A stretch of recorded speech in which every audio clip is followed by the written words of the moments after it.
Okay guys, welcome back to my stream.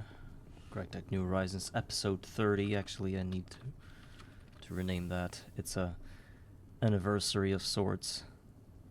And for us, it's also a very meaningful episode because we are migrating to GTNH 2.8.0.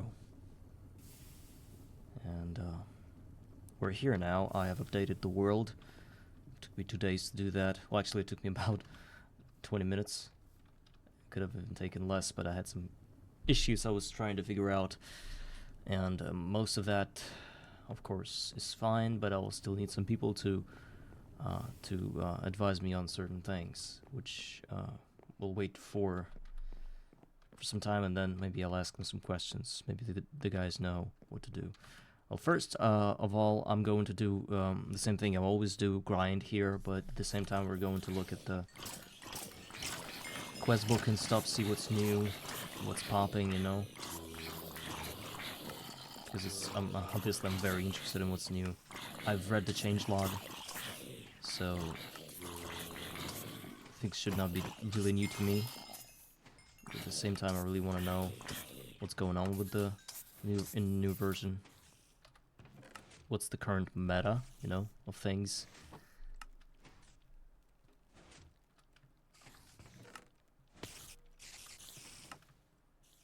And I'm glad that my world is actually alive and working. I'm glad that nothing broke yet. And I believe nothing should break.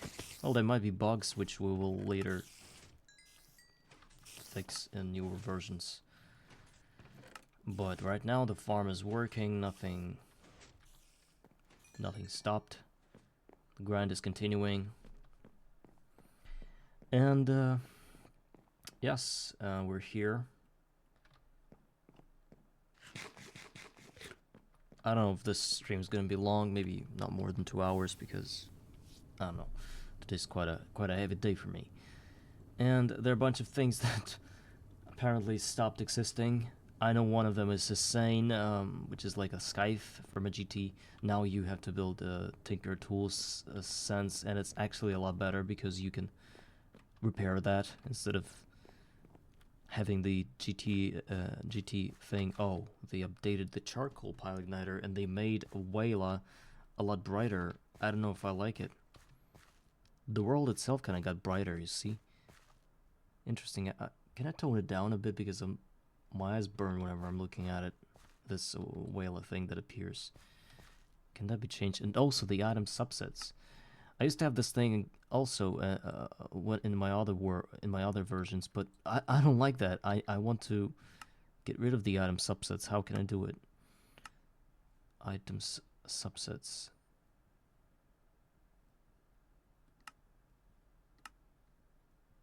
How do I do it? Subsets widget. Disabled. Done. Okay. So, last episode we pushed through... Oh my god. Please don't tell me the quest died. Okay, they're fine. Everything's good. I just like it this way, when everything's unlocked, and I like the other style of this book. Which is, of course, the new test one. I've always used it. It's the best one. So, we're here, and I already see some barrels changing. Is this the same barrel that... What do you need it for? The future is here, they say.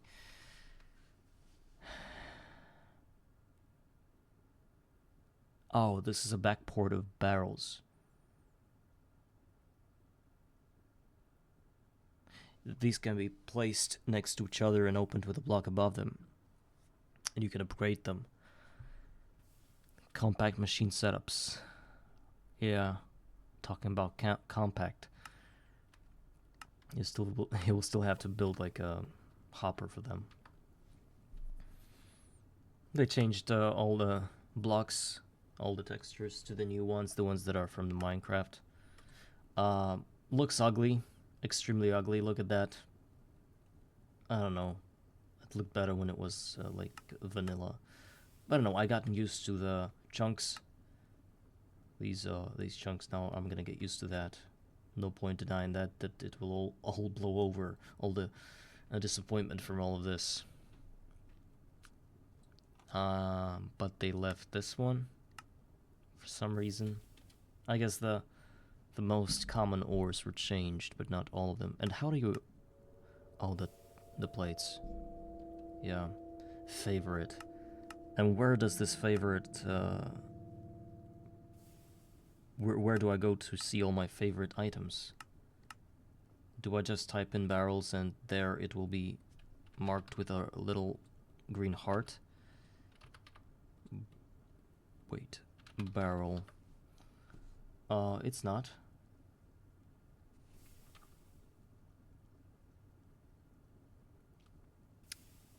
I don't see the use of that if it's not here. Where do I have this? Maybe there's like a separate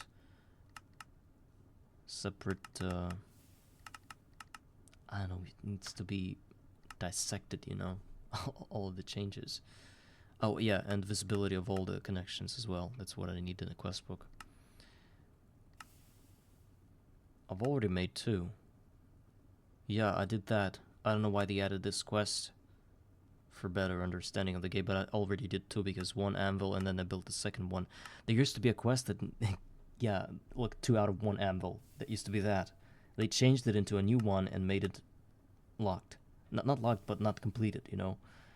Kind of stupid because I want that completed. I don't like this being a thing, you know. But even without all of this, just by looking at things, we can actually say that we completed the Steam Age. Yeah, leave it this way. I don't need all the intertwining that happens here. Well, there's a macerator which I also completed. I think they changed that. I've got my macerator there, so I'm just gonna... I'll do it later, I think. I'll complete the quest on its own. Maybe I should hold the macerator, but I don't want to lose all the 16,000. It's even there, you know. Detect, submit. Making better tools. Wait, now it requires a quest. Oh, which one? This one changed. Oh, there's still left this 256 cobblestone. Loot bags now. Look. What is this stupidity? Oh my god.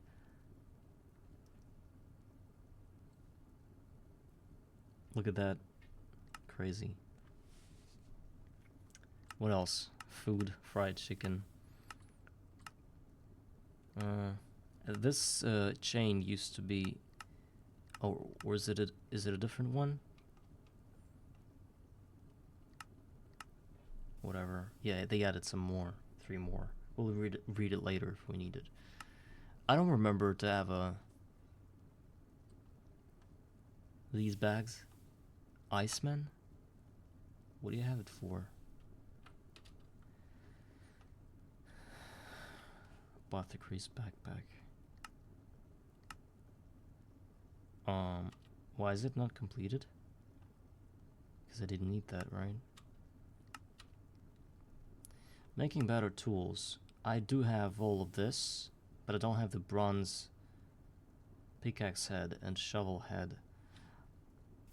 I think we can do it. Just need 2 bronze. The rest is already there. I don't remember what is this? What are these 2 items? Of course I'm gonna delete them, but what are they? One is sense, and the other one...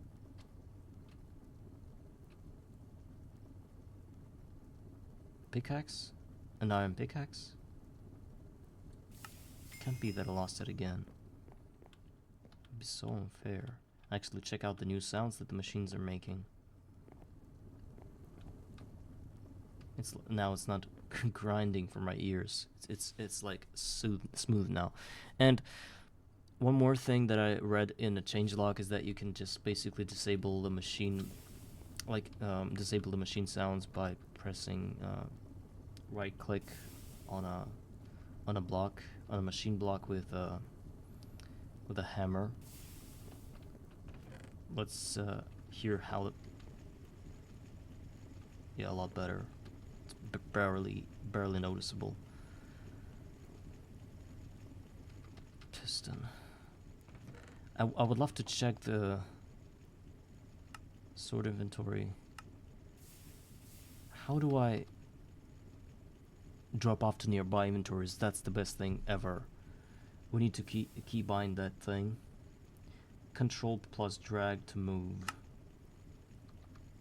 Yeah. Oh my god. This is the best feature ever for Garden of Grind. Considering the amount of chests we've got and how all of that is not automated properly, I think it's the best solution ever to that problem. Oh, we can just muffle it. What is this? Oh, it's a steam. Wow. Interesting. Let them work. Since this, they added the muffler, the manual muffler, when the sound of the machines became a lot better. They should have done that a lot earlier when the sound was really grating for your ears. Now it's kind of sounds fun, and you don't really want to muffle that because it kind of adds the overall feel of the bass, you know, that you're in Steam Age.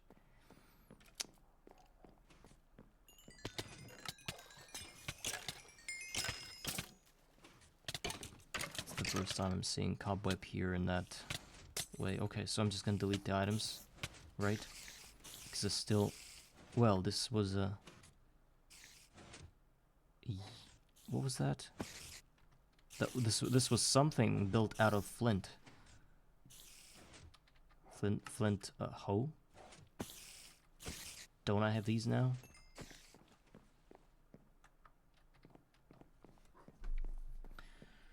Okay, so our initial task was to jumpstart a rock breaker thing. For that we need electricity, and we've got one. Well, this is a basic steam turbine.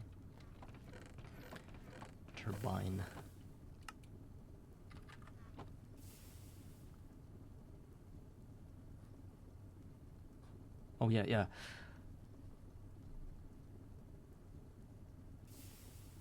Axie, hi. Why are you copy pasting, and why isn't my chat working? Wait a second. Axie, why are you copy pasting the dude that's clearly a bot? Is there some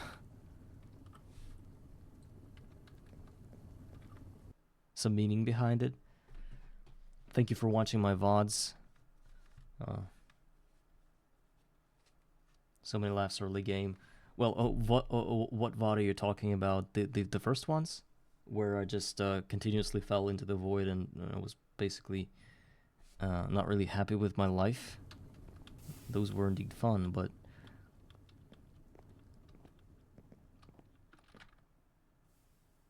streams 1 to 4. Well, I bet there are funnier streams later on. Like, for example, the last ones we used to have a lot of laughs as well, but whatever suits you.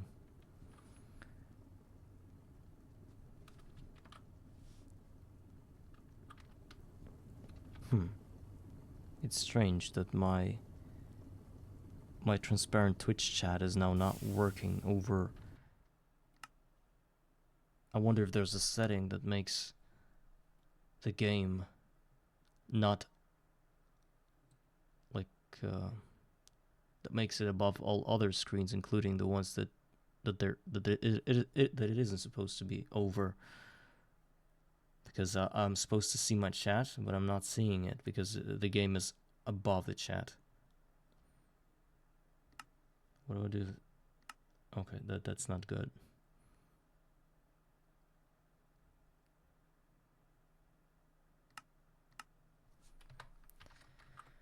How did you get first villager? The first villager. That was simple. I got the zombie villager. I was able to trap it in a sort of like a cell. It was there back then where the villagers are now. There's like a cell in it, like built with dirt.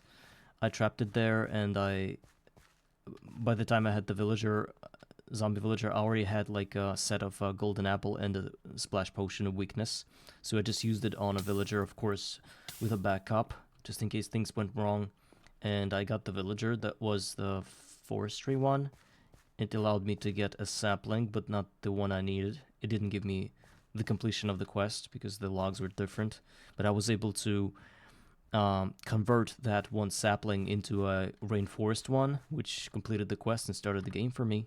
Basically, that was it. It's all in VODs. I think it should be. Maybe I just skipped it or didn't quite get there yet.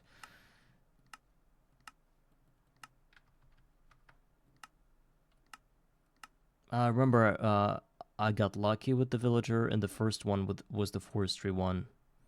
But the unlucky part is that it didn't give me the quest I needed, the logs I needed. So the wood was kind of not there. Yeah, I couldn't complete the quest.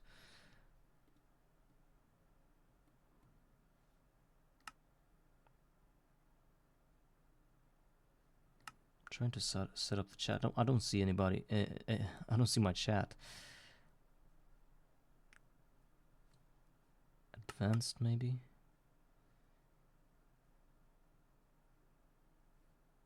Performance.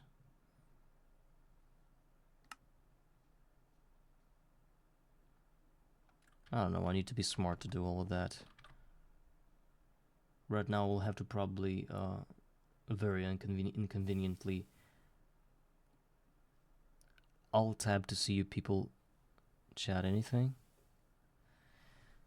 I have 3 zombie villagers now in traps. One I did name tag. Fished the name tag. What? That's crazy. I've been waiting almost an hour to get witch to weakness since I don't have potion. You know what I did? Actually, you know what I did for potions? You can just do the same thing if you want, but some people consider it cheating. You get about 10 treasure bags from skeletons or whatever you get. Probably, yeah, from skeletons, the Thaumcraft mobs or whatever. You get 10 bags, and you load a backup if you want to be clean about it, or you just open those 10 treasure bags. And if you don't get either a potion of weakness, splash potion of weakness, or a golden apple, you basically either delete all the items you got and cheat in 10 new bags just to repeat the thing, or you just load a backup and do it all over again. So this way you're sort of like playing with the RNG thing.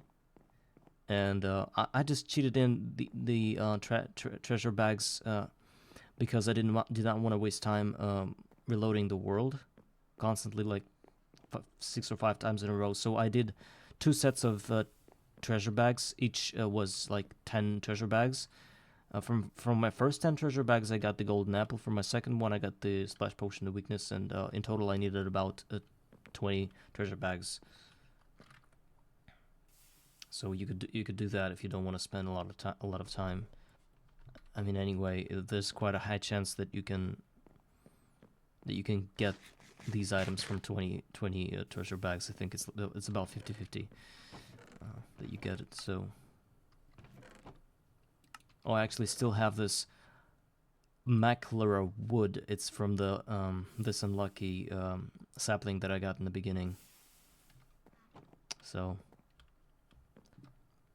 oh, now the essence berries are shining. Look at them. I didn't see that before.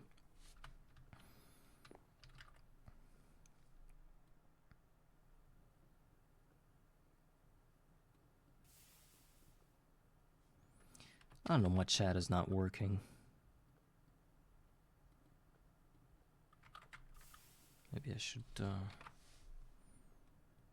set it up.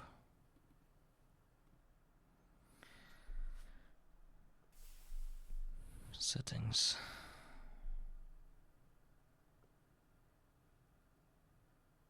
If 5 bags is enough. It can give you something. You will just have to use more backups, or just how I did it, just with the cheating in. It's the same thing. Basically, just less time lost.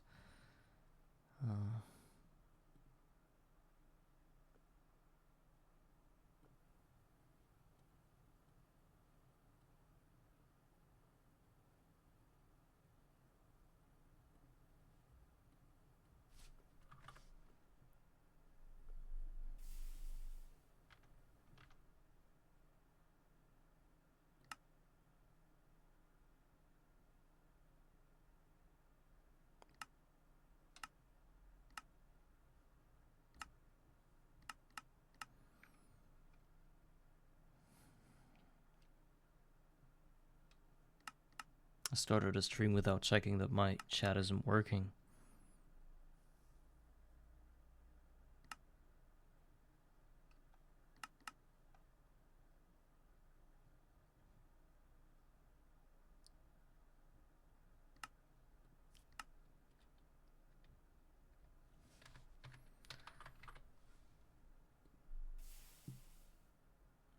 Oh, Axie, don't hate anything. You're fine.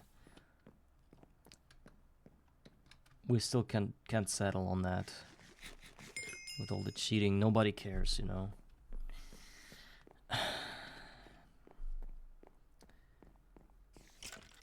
Every set of rules that people figure out for this run is actually bypassed by not being fair to the game. Either way, even if you are really honest and just about everything, you're still gonna find certain types of things cheating, even if it's an official way of doing something, like with bees. If you don't get the right set of bees from the first few quests, you're not allowed, you are obliged to load a backup, which is cheating. But you can't get your bees started any other way, so why not just forget about the whole thing and do the backup whenever you want, because you want to, you know, play with the randomness of things.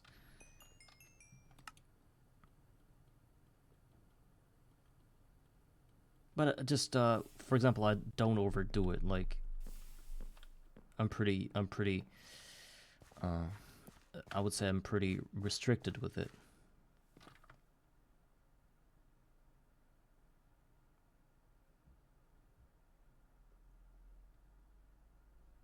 Yeah.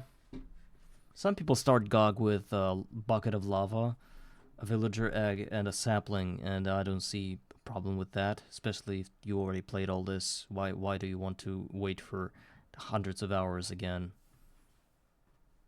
Yeah.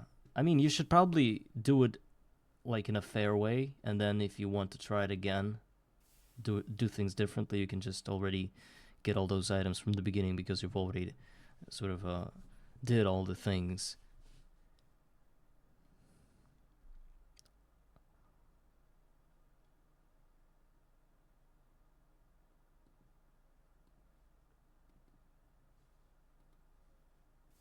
I mean,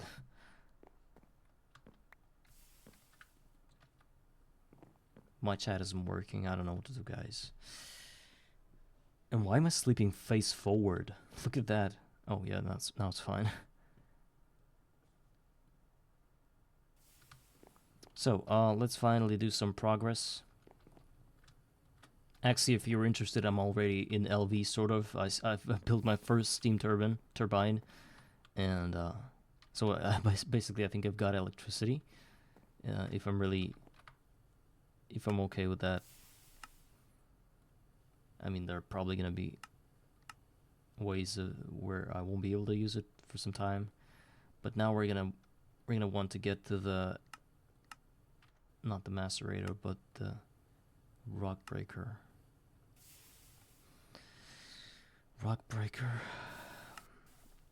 We do have the piston. We don't have the electric motor.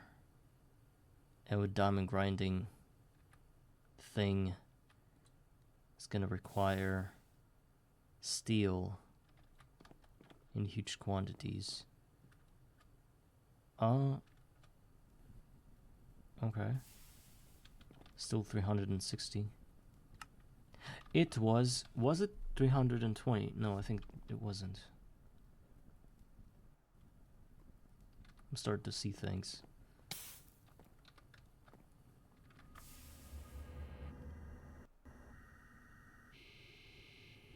Got 2 villagers now with 1 potion. Actually, it's a lot better. Oh, patch trade, good.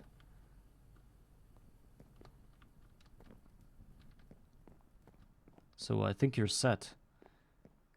Everything's gonna be great in your run.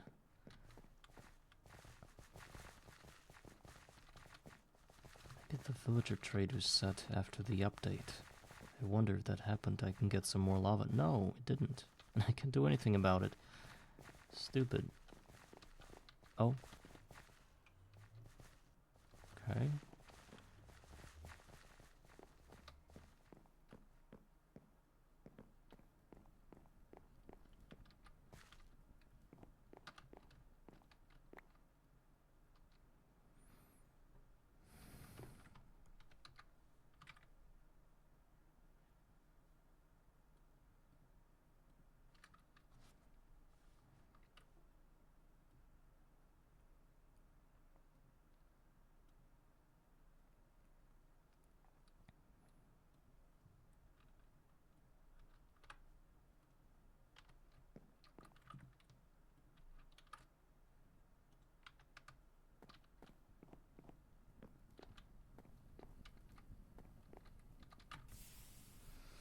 Yeah, you need to move them somewhere safe, and well, they won't ever despawn or anything. It never happened to me, even if you go far away. So you're safe. No need to name tagging them or anything. It's all gonna be good.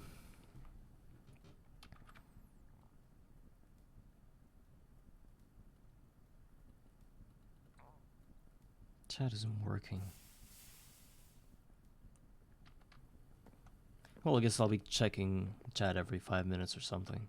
Answer your questions or well, but it's not cool. Next time I'm gonna fix it. I don't know how. Since I'm actually, have you updated to 2.8? Because I did just about an hour ago, I think. And I still don't know a lot about this game, but we're gonna see what we have.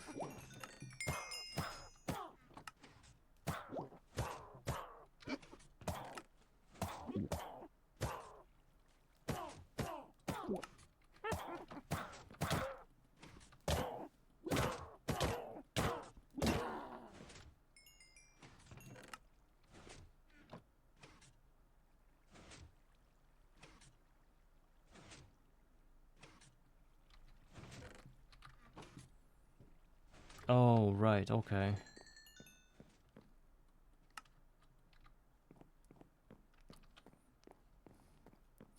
There's so many new things. One thing you're gonna like extremely a lot is the sorting to the nearby inventories thing. I think it's the best thing ever that could have happened to Garden of Grind, because you're gonna have a lot of chests, a lot of items, and you're gonna. I don't know if you've ever watched my VODs after episode 10 or like even farther than that. All you could hear was probably the sound of creaking chests opening and closing, like because I was constantly trying to sort the items that I had from my farm, and that was killing me. And now I think it's resolved.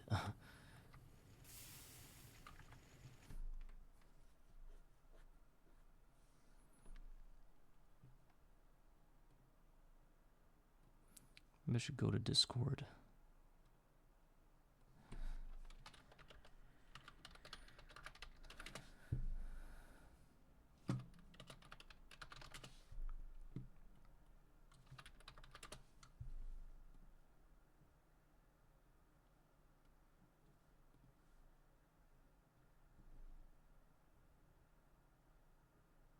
Why?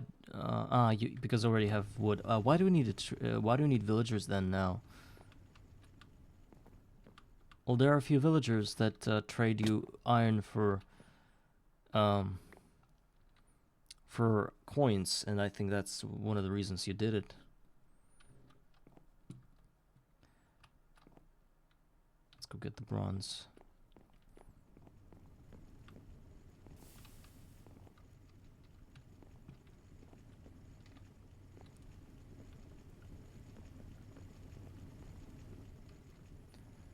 The bronze.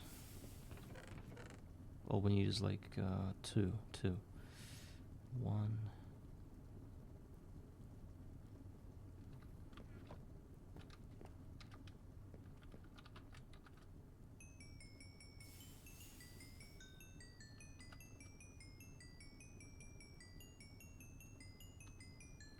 So I needed steel. Oh, there's also a motor now. So what we need is a lot of steel and some tin. I think we have some. 1, 2 here. Yeah. 4 tin. We have that. It's not a problem. The only thing that... Oh, and I think we're gonna need more wires. Let's get some tin.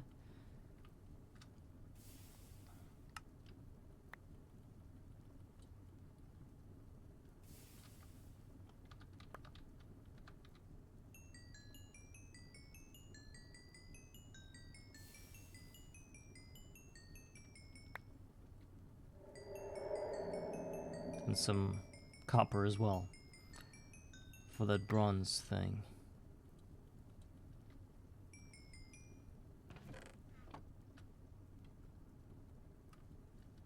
Okay. Let's just get one and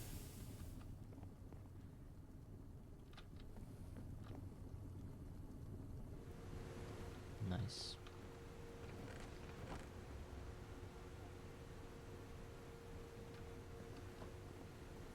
Rest of that tin is gonna go into. Oh, we had 13 more, so we didn't need that many. All right, well, it's all being done. Let's go ahead and look at the quest lines. I'm mostly wondering about the late game though. What changed, what didn't. I think I'm going to immediately know what changed because I perfectly remember what was there in the quests. For example, starting with ZPM, I think I'll know what changed. Don't really remember the... Well, I can see the bull's icon changed. I can see the silicon wafer icon changed, and all the ICs changed. They became worse. Oh my god. I know that they wanted to make like an 8-bit icon of that out of that, but they worsened the thing. It was a lot more beautiful. I think they also changed the circuits. Yeah, these became less green and more like salad green. Mainframes, oh my god. What? They looked so good and now look at that bullshit. What is this? I can't take it seriously anymore. It's not a mainframe.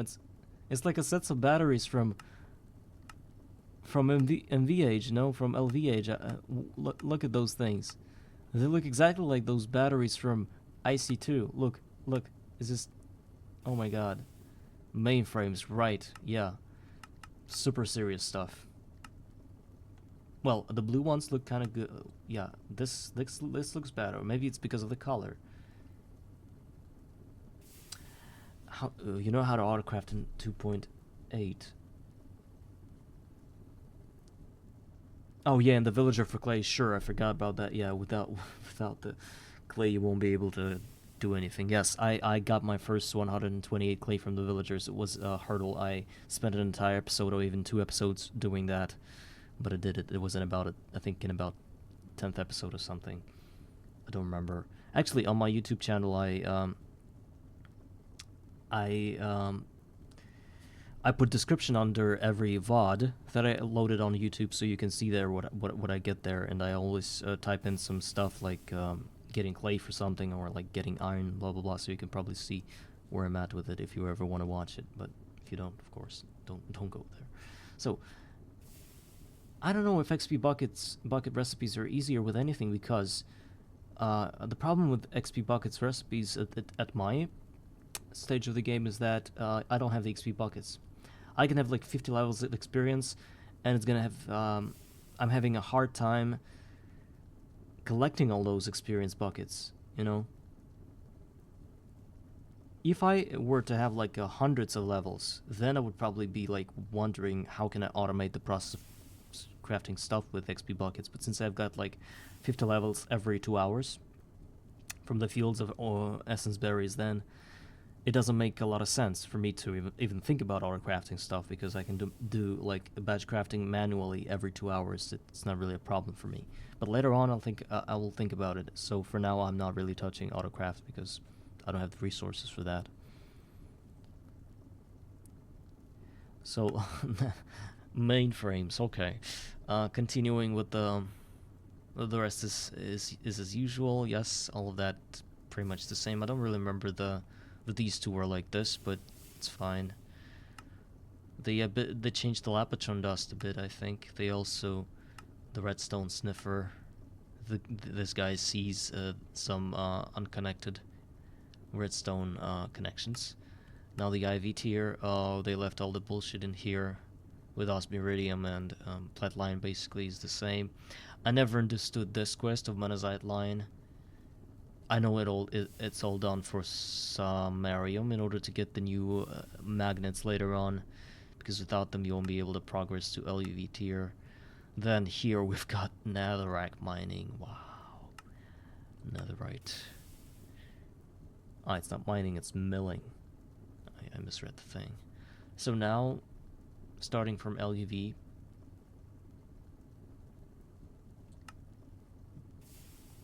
Nether shards? I don't want to watch. I don't want to look at it now because it looks scary as hell. Nanoparticles. Poor nether waste. Nether rack. Oh, they made this thing that makes the Utupu Tanuri. They made it. Okay, I understand. Wow. Nether. They made the milling block, multi-block, sort of obligatory, you know. Now with I didn't even use it in my previous run ever. I didn't even build it, but now I have to. Flotation cells. Nefarious oil comes from nefarious gas. Another semi-fluid. I wonder if you have to get it from, like, from something. Nether air. So, nether air, which we can get from... Where do we get that? Is this like, just an air intake hatch in the nether? Because according to...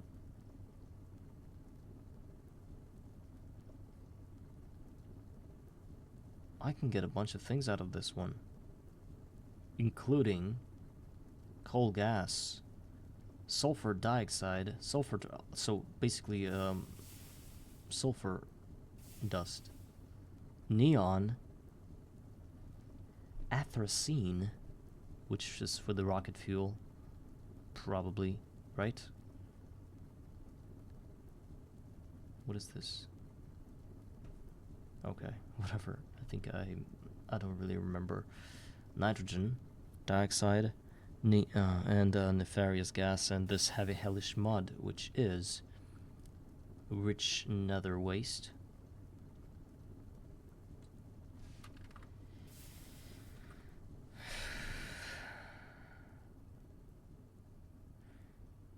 Hot netherite scrap.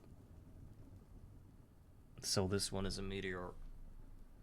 Do we have almost 7 million LP at IV level, IV tier? Because I think triple compressed netherrack. So we're just compressing the netherrack and... Oh, it's UAV. Well, apparently...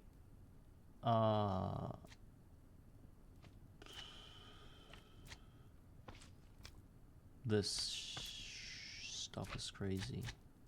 Wow. Is there any other way of getting these things?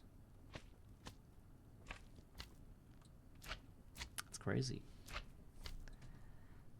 So we have to go hard on meteors.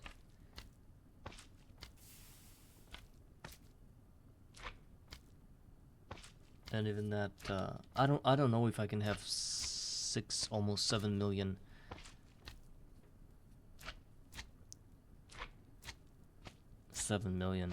LP at that stage of the game.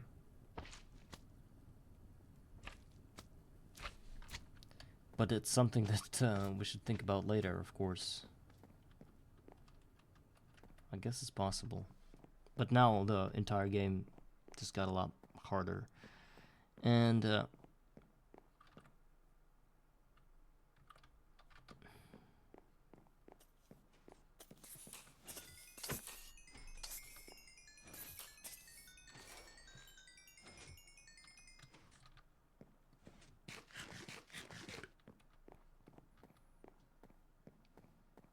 so right now we're waiting for some steel, so can't do anything.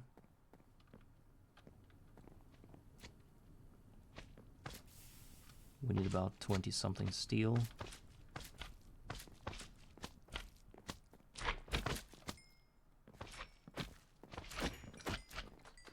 Now that I've looked at the update, I really want to play just casual Minecraft, not the GOG version, but whatever. Did you hear that? What is the sound? Right?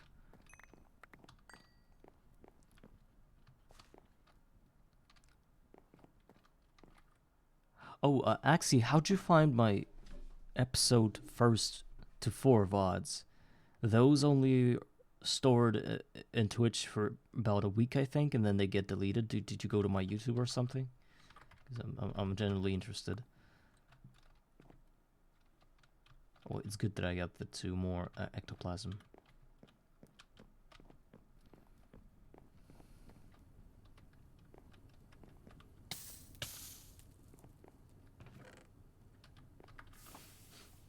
Oh, okay, good. Because I remember myself adding those new. I was sort of like, whenever I upload a VOD, it's just like it doesn't have any thumbnail, and I thought to myself, since that's YouTube, I have to like make some thumbnails, and I sat down with this program called, I forgot what it's called, like, but I sat there and I started like creating those thumbnails, and I thought like, is anybody ever gonna watch my first VODs or anything since I'm adding thumbnails to them? And apparently somebody watched them, so thank you for for appreciating that, I guess. But I don't know when you watched them. Maybe it was before I added the thumbnails. It was kind of fun because I was trying to kind of like add like draw on a thumbnail what's happening inside the episode, and it was really fun. I would paste a picture from Google of a skeleton or a zombie or something, whatever happened in the game, and I was trying to create little episodes of what's happening right in the thumbnail.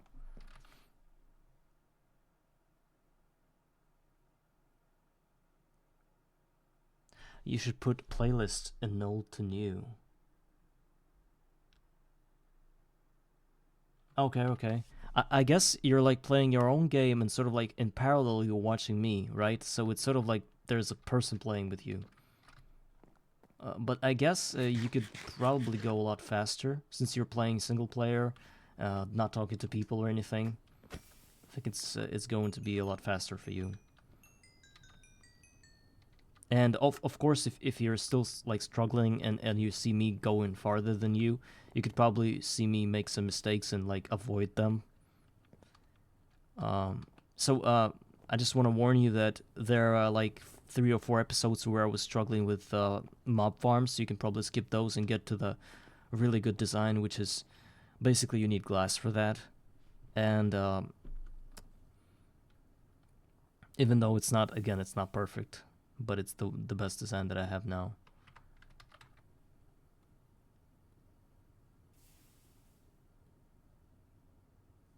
Yeah, I mean I'm wondering. I know I would be playing like 3 times more if I were not streaming this game. I would have probably already, I don't know, be farther than I am. But I'm thinking like I want to play Garden of Grind only on stream, and I don't have energy for any other Minecraft. I play other games as well while I'm offline, so I don't know. I feel a bit trapped with all of this. Like I want to test the new Minecraft version. I want to just do the normal run, but I feel like I'm obliged to get that done first. But it can be done very fast. Thus, I'm trapped. So let's keep reviewing the thing. So as far as I understand,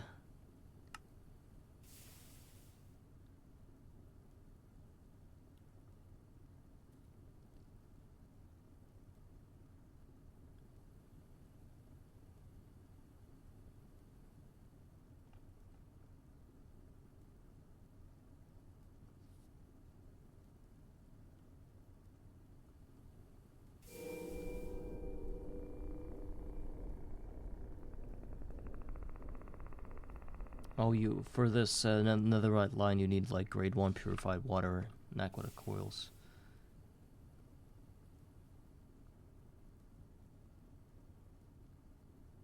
Yeah, that's what I'm saying, Axie. That's why I'm streaming the whole thing.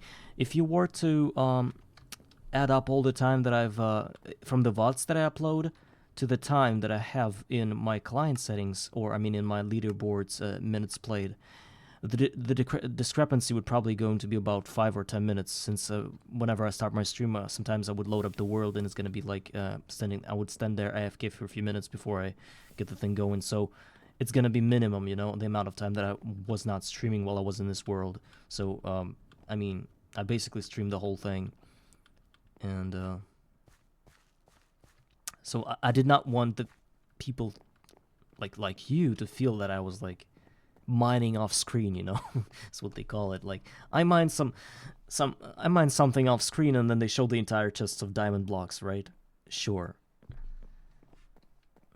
Don't care. But again, I have to warn you, later on when I'm in later tiers, in Vietnam, I'm starting to think that getting steel is pretty mundane.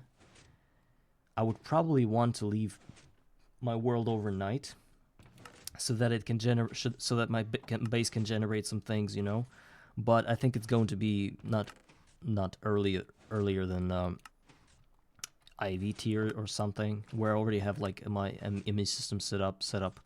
But by this time, you already don't want to cheat anything in, because basically your base is running AFK and you just got all the items you needed. So it's not really, it's not gonna mean a lot if you leave your stream overnight.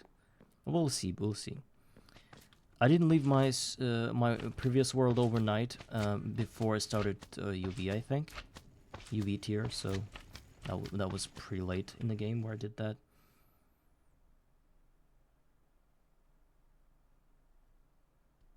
Yeah, for hardcore players, it's mundane to, oh, not mundane. What's the word? Obligatory to show the people everything. Because imagine you were playing the game off stream and you died, and you were like, "Yeah, I died, but I still want to continue this world because people are watching it, and they're like rooting for me. So I'm just gonna, get myself back in the world or load it back up or something." So you have to show everything, and I totally understand that.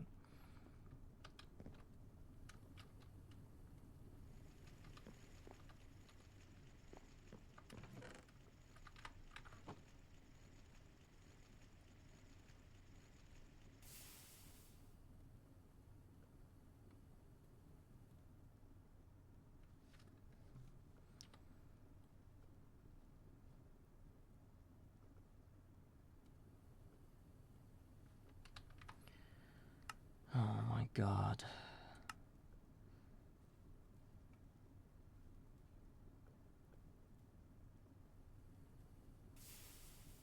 So if I mill netherrack, I get the netherrack froth from this, and the nefarious soil is just air.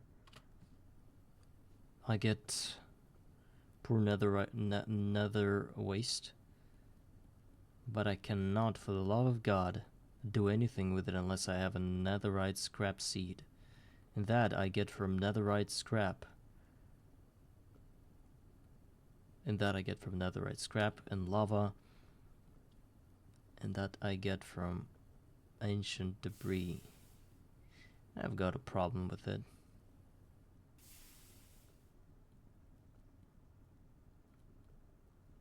Do you mine those things?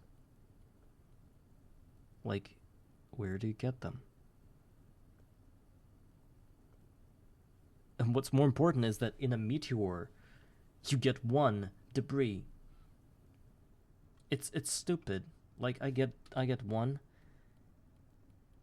I break it into one scrap.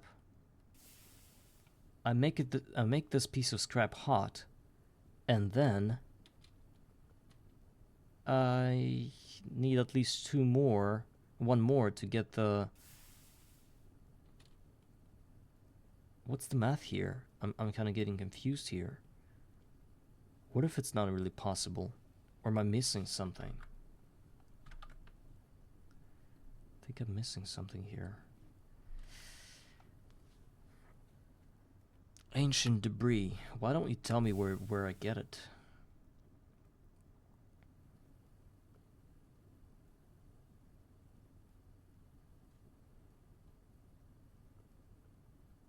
ancient debris collection. So there's a scrap quest. Is an integral part of the netherite refinement process. Unfortunately, you do not need very much of it. Technically, only 2 pieces of scrap, so 2 meteors, as they will constantly cycle from hot to cool while never actually being used up in the process, though having more scrap handy could improve your setup efficiency. You can obtain netherite scrap by either smelting ancient debris or using a forge hammer on it. Though considering the forge hammer offers a 25% chance at gaining an additional scrap, you would be a little crazy to choose the former. If you're wondering where you can find the ancient debris, try scouring the nether. It's most likely to spawn lower near the lava, and is found sporadically like small ores rather than being in large veins.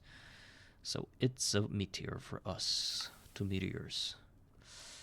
Painful, painful, painful. Okay, let's continue walking up the tiers. ZPM, I can see the Prismarine, but stuff. It's quartz plus red algae biomass plus Certus quartz dust plus prismatic comb. Good bees. I know how to get them. No problem. Prismarine shard. So it's basically algae plus Certus quartz. Why do we need prismatic combs? Oh, because if you mix them, you get the prismarine shards without the Certus quartz. So there are 2 ways of getting the prismarine shard. And then you go ahead and get the solution out of that.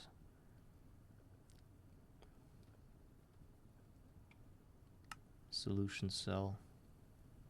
Then you turn that into... Why did they add that? It's so counter technological, you know, have some kind of prismarine rich nitrobenzene solution. Yeah, right. Let's talk about it. I wouldn't say it's really like worthwhile.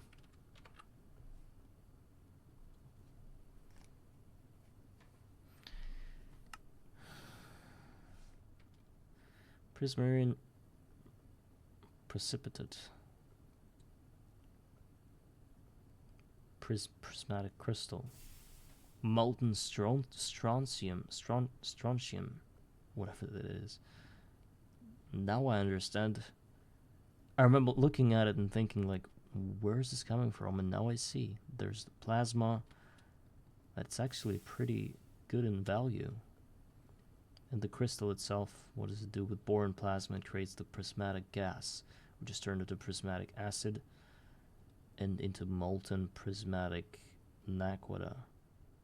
Or the Gaia spirit. That's interesting. Wow. So it's a skip of Botania, right? Supposedly it should be. Oh, not really. So it's still in that. And it's a really huge... oh, wow. It gives everything. Mana powder block. Mana steel block. What? Glimmering living wood. This one I do not know. Azuli elementum. Wow. They buffed the meteors. Now they contain a lot of things for Botania and stuff. Okay, the acid, the YSZ ceramic dust. Okay. Radiation proof prismatic naquita composite sheet. And that turns into field restriction casings for the large naquita reactor. Europium for the what's it called, like forge, nano forge plus PCB. My god, that was painful.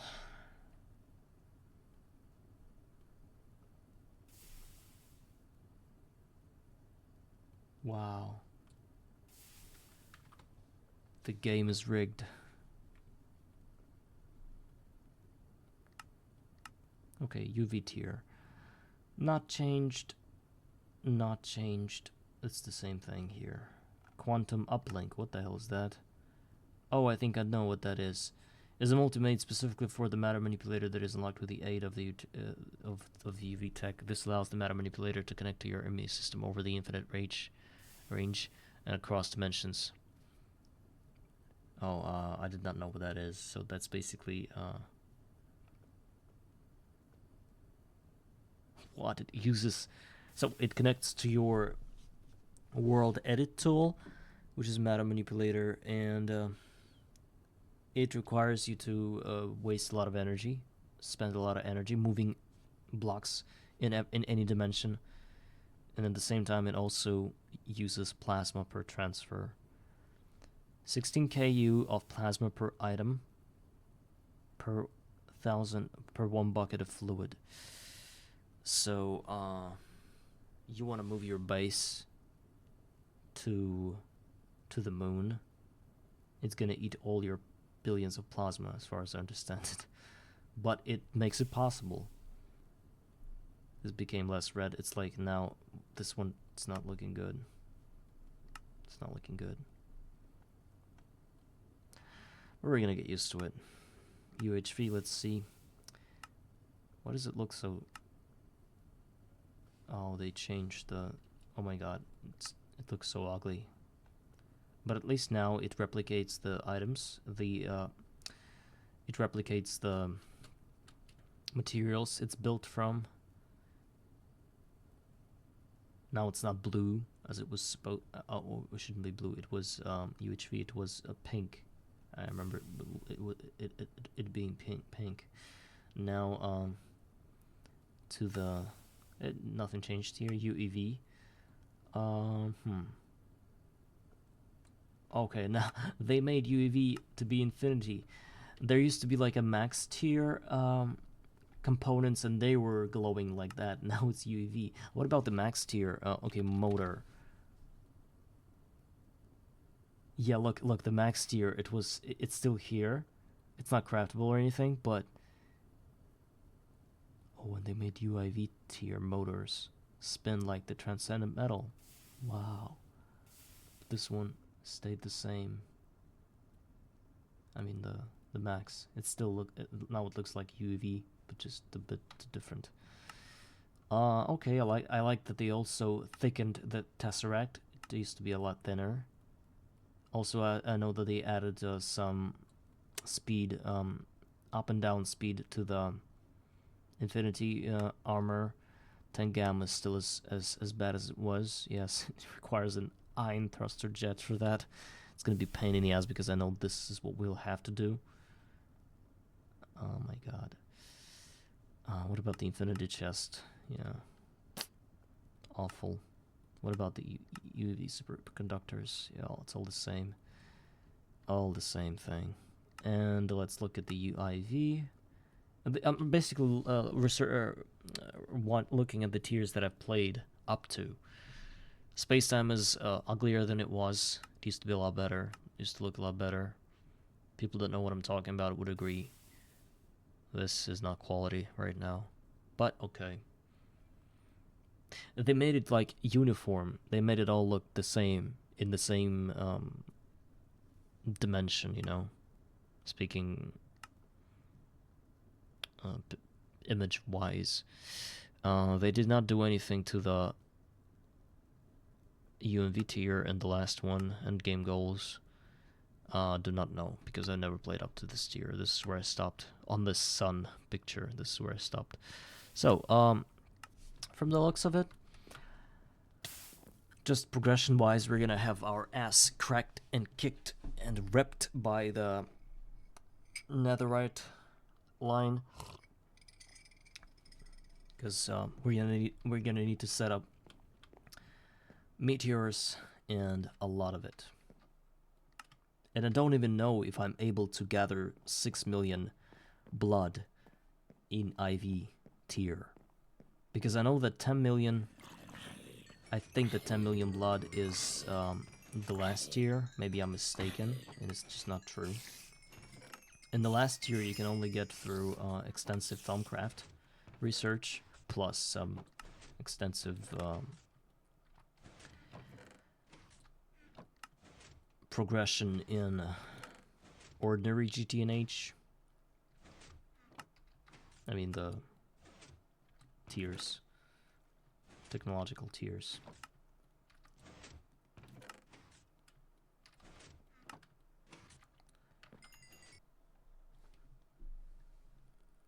Oh, right, actually, no.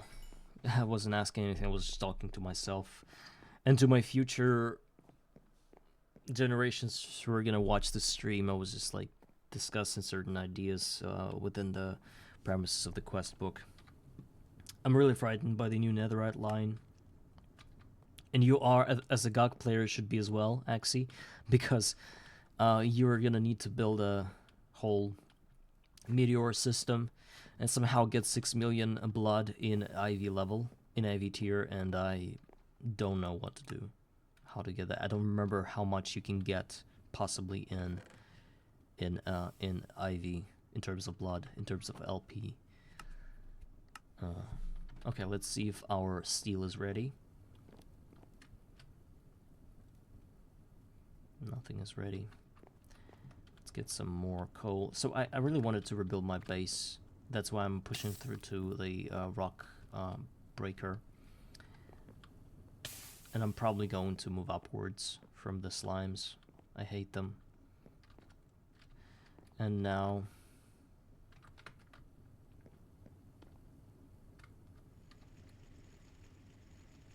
what is this item here? Oh, it's a backhand. I've never played with the backhand, even in the new Minecraft. It was not just some... I just, you know, I don't like new things. I'm a conservative, but not what we call conservative in America, okay? I just like when things are the same they were. And even all the new icons of the items, like this wetware, not the wetware, but the mainframe thing that I laughed at a couple of minutes ago, I don't like it.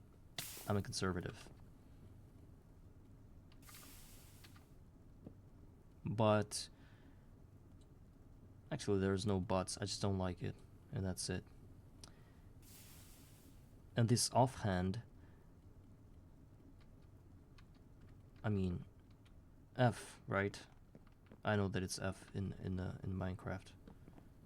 Right click places a torch. No, I mean, I don't think that's a good idea. Let me be not efficient, but at least I like holding to my own beliefs here, and my own understanding of the game. They also did something with aluminum, I think, and something about zinc. I just read about that, and now I'm getting huge piles of dark ashes instead of the small ones from every recipe in the blast furnace. I don't know if that's better or worse. Considering the fact that I can get carbon out of that by centrifuging the thing, and carbon is basically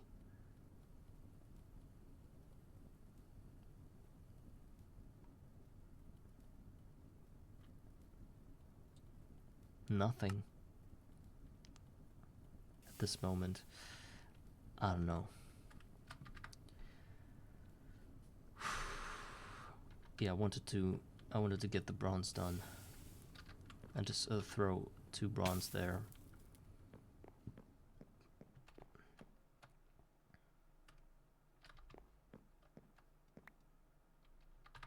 Also, I'm a bit sad they did not do anything to the lava acquisition at this stage of the game.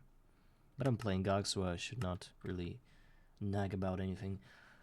I did actually one play with what I did do all quests whenever those were open, and I went quite far in Thaumcraft, Witchery, and Blood Magic in HV. How far did you go? Did you go to 6 million or anything? Because this is what we have to face in IV now.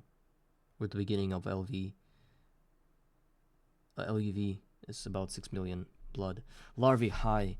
Larvae, I have to warn you, my chat is not working today because after updating the world to 2.8, the thing got bricked, my transparent chat, and I basically now have to alt tab to Twitch to see all your messages, and so this means that our communication might be a bit disrupted.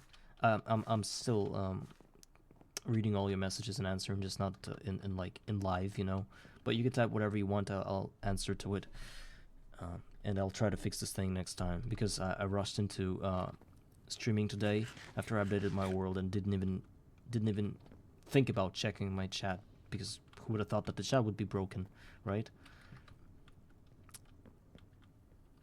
Usually it is over all my windows, even over the Minecraft, and I see it. But today the Minecraft is sort of like blocking the view, and I don't really know what to do. I had to read from OBS, all chat, and second monitor. How do you get all this chat hooked? Well, I don't have a second monitor. I have a phone with me, but it's almost it's very low on battery, so I'm not gonna use it. And how do you hook a chat into MC Minecraft? I guess there's like an option with the broadcast settings, but I have to warn you, my Minecraft is from the 7 Seas, so I won't be able to do anything about it at the moment. It requires you to be logged in a Mojang account or the Microsoft account or whatever. I don't have that at the moment. I think I'm going to buy it one day though.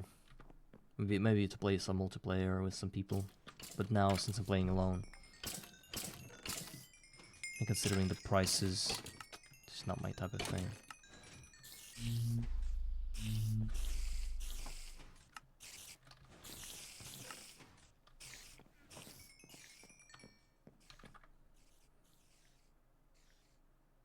Oh, it's a mod, right?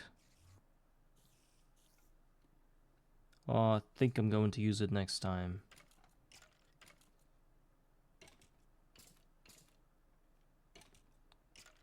I don't wanna do it now, but I'll save up the link. Thank you, Larvy. Big thank you, because I've been using this strange solution for 30 episodes, and that's kind of okay, but at the same time, not really. It didn't feel natural, you know, to use that program, that software for these needs. Okay. We wanted to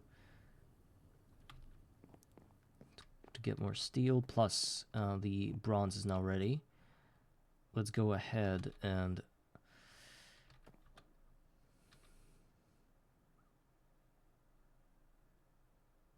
obsidianite. What the hell is that? Obsidianite. You mean the alemite became obsidianite? What? Couldn't you have just come up with a better name? I know that it contains obsidian and steel and zinc instead of aluminum now. Wow, that is different. And we can get zinc from the buckets instead of aluminum, right? Please don't tell me we cannot get aluminum anymore. What?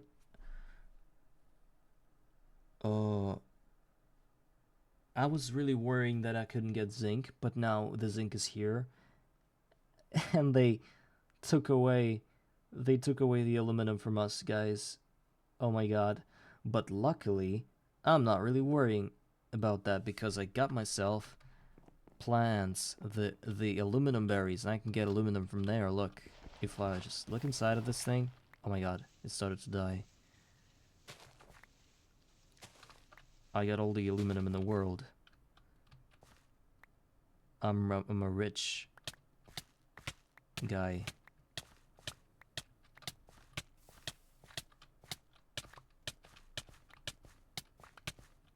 42 aluminum and even more than 42. 44 aluminum. I don't need that recipe for the XP bucket, especially considering the amount of buckets I had to waste into all of that.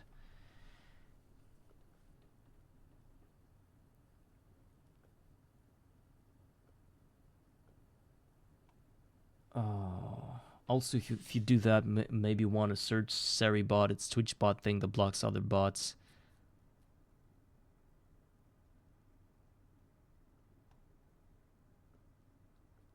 Oh, I mean, of course, guys, if I- I'll try to do something with those bots if they really annoy you, because they do not annoy me. I don't care about them. But if they annoy you, I'll try to do something with it. Okay, so you're saying look at the aluminum recipes. So what's with the aluminum now? Did they change the whole thing? Let's look at the LV with the aluminum here. Still in MV. Copper nickel. Cobalt, slime, beal. What am I looking at? Larvae.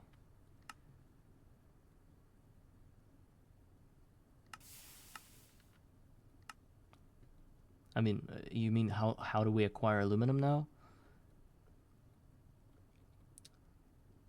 From an ore. From there used to be like cryolite recipe.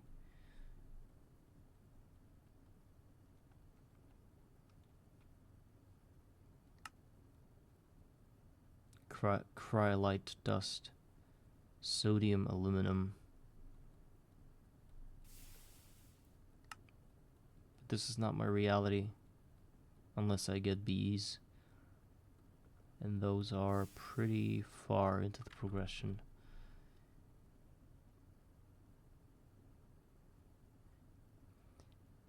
Clay dust, yeah, it's the same thing.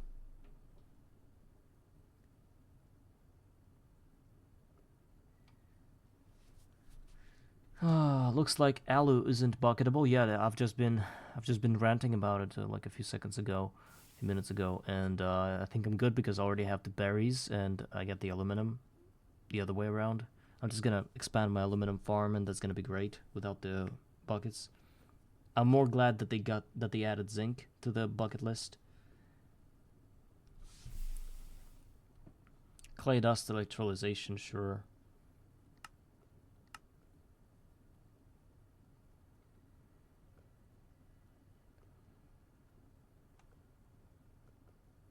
Actually, I don't see any clay dust. Clay dust.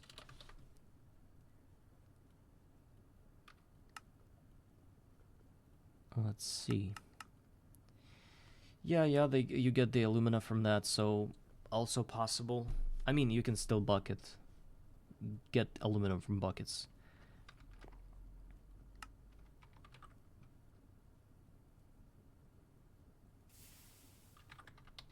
They already got the aluminum ore berry, and in macerator, 9 of those gives you one dust, clean dust, and I think that's all we need.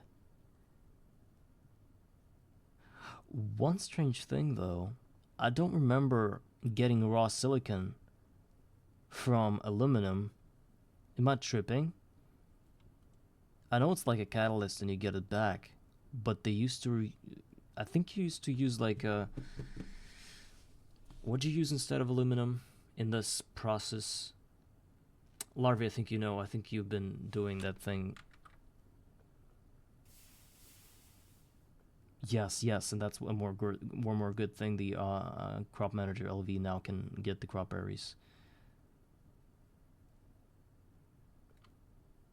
I'm not talking about solar grade. I'm talking about just raw silicon, or is it this solar grade? Yeah, the solar grade. Yeah. So okay, it's not what you've touched yet.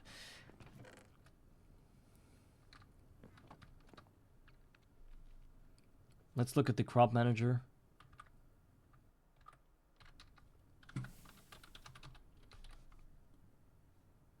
I've already searched it. But what changed? They did something to it so that it does, it can gather crop berries. It used to only gather and harvest things that were later, the last stage, right? And now it can gather things that are not last stage, which is really useful for aluminum ore berries and the other types of berries that cannot grow up until the later stages because they don't have the respecting block underneath it.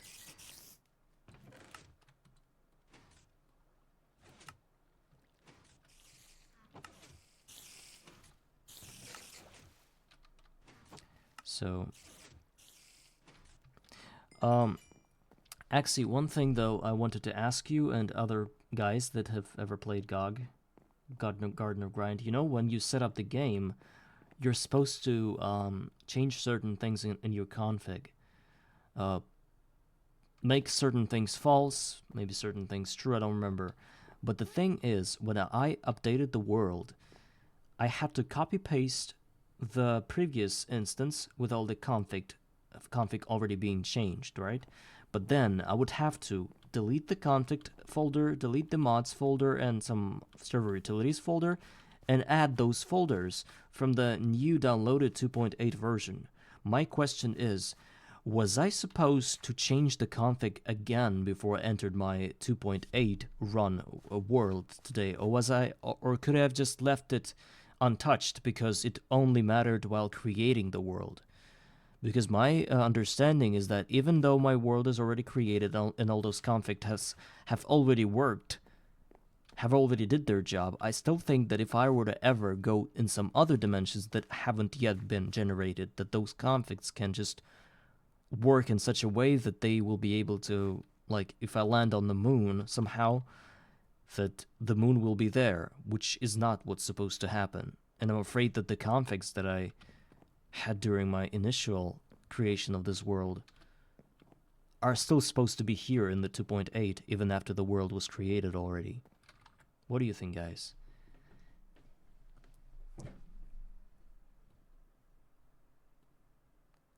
Yeah, so what I did, I copy pasted the world, I deleted the config folder and everything. I got the new folder, and then I changed all the configs into those that I had in the other world. So basically copied the settings. Yes, I did that too. But I don't know if that's necessary, because it took me about 20 minutes to remember all of this and to see what needs to be changed. And I think in the next month we're gonna do that like 4 times, because there will be like 2.8.1, 2.8.2, 0.3, 0.4, 0.5, whatever. And I'm wondering if that's really necessary, you know?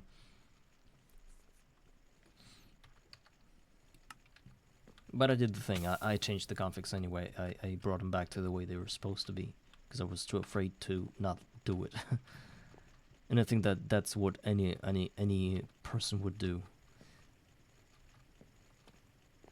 Alright, so let's go ahead and get the 15 steel. This is going to be fun, not fun.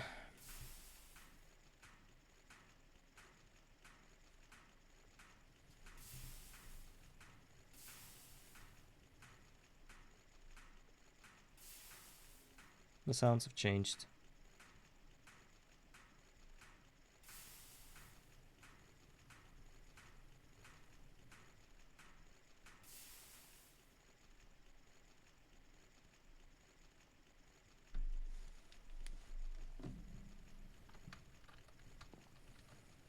Okay.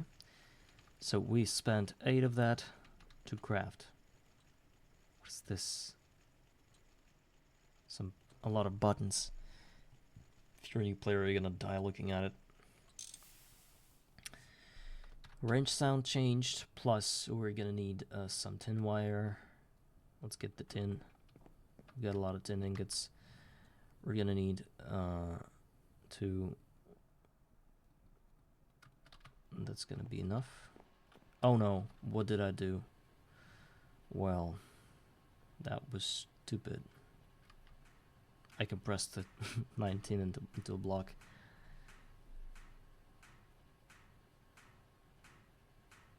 Yeah, actually that's what I was talking about. If I go to a Twilight without configs, if I've never been there yet, it's gonna generate the new the world, which I do not need. That's why I changed the configs. But I thought that maybe while creating the world entirely, those configs were applied globally, and that means whenever I'm running this world with any config that's in my folder, this world is already like infected with those settings that were back then, set up back then. They do change the world generation, but nobody knows whether they change it globally or they change it from one dimension to the other, meaning that if I were to jump to the moon right now, the moon's gonna generate, because the settings now are not. They're now default.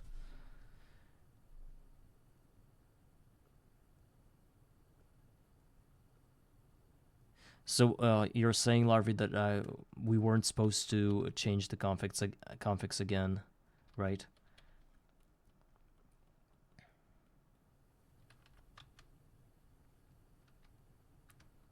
But I guess it's not going to be detrimental if we did that. What if the world is already created? It doesn't matter what's there, whether the configs are new or old or whatever.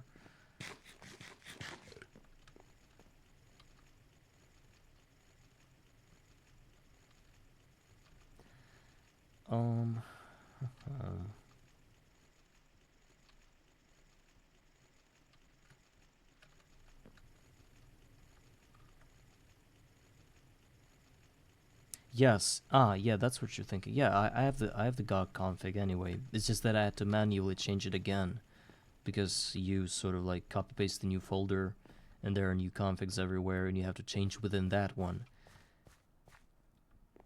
Or you could just change the files into the old ones, the changed ones. It doesn't matter, or change it manually, which I did. Okay, so 4 for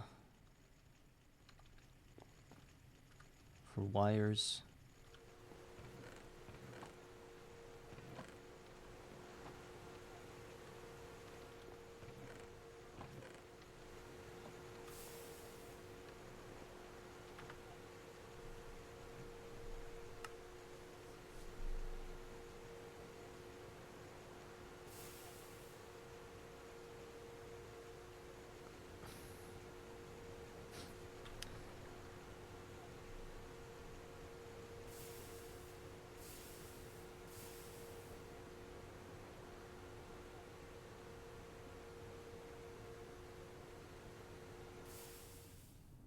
Oh yeah, actually, but what if there are bugs and you will have to update to 2.8.1? Will you do it? Or if the bugs aren't crucial, you're just gonna leave it this way? Because I remember somebody saying that they never update the world once they started a run, like a challenge run. I think it was you, right, Axie?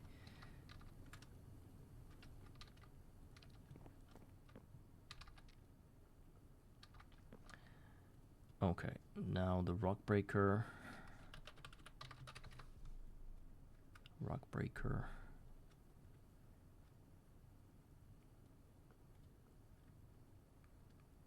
Double steel plates. So I said 8 steel plates means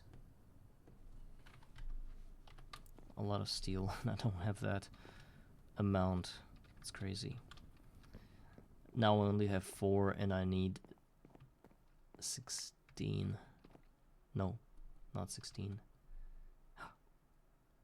Molten brass. Why did I do it? Doesn't matter. Let's take that away and get the pickaxe.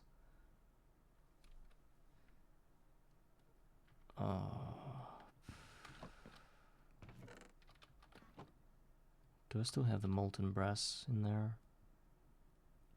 Because I need a pickaxe and an axe.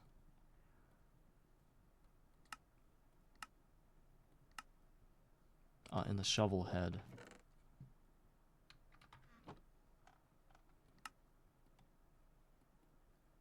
Copper plus zinc.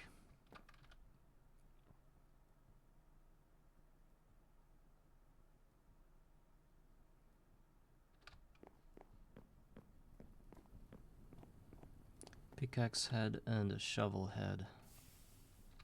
We do have these here. Let's just get the stone version of those.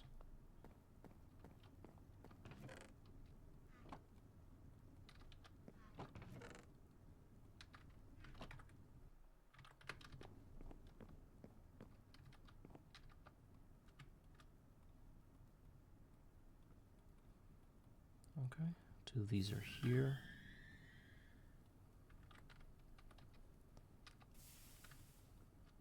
leave the tool rod pattern in here just in case I need more bone meal, because it's easy to make it here. I think you've already seen me do that.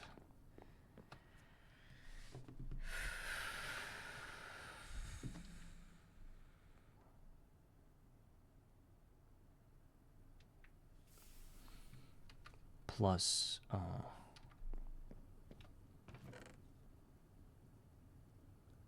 would you say copper and zinc?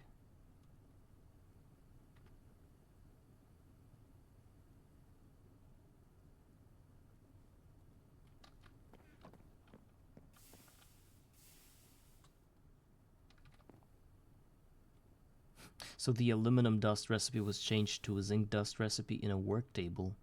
Interesting. Didn't think it was gonna work that way.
Can we just do it like this?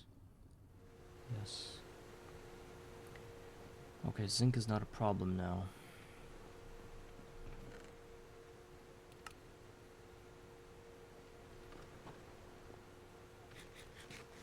I'm just gonna press this magic button right now and get rid of all the items. Wow, it's such a high moment.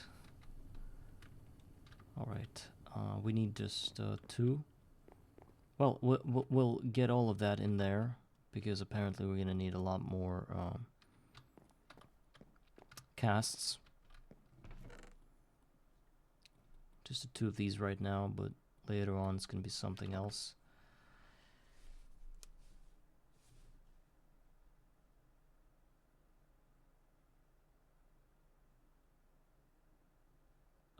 MC term high.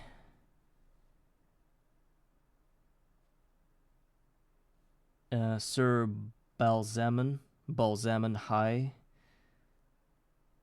And did I say hi to everybody? Sorry guys, my chat isn't working today. I have to alt tab to the Twitch to see all of your messages, but I'm doing that every few minutes not to skip anything. And MC Term, I've seen you play today. I just quickly hopped onto your stream to. I didn't even say hi, but I was just looking what you were doing, and I didn't even see whether you updated to 2.8. Did you do it? How did the update go? Was it seamless, or did you have any? Maybe you had some problems, which can sometimes happen. For example, my Twitch chat that I used here, like a little overlay software, stopped working all of a sudden. So this is the problem that I'm having. But other than that, I'm pretty confident that my transition went well. But yet I had to change a few configs just to make things better in terms of Garden of Grind. Because if I didn't do that, I could have messed up my world badly.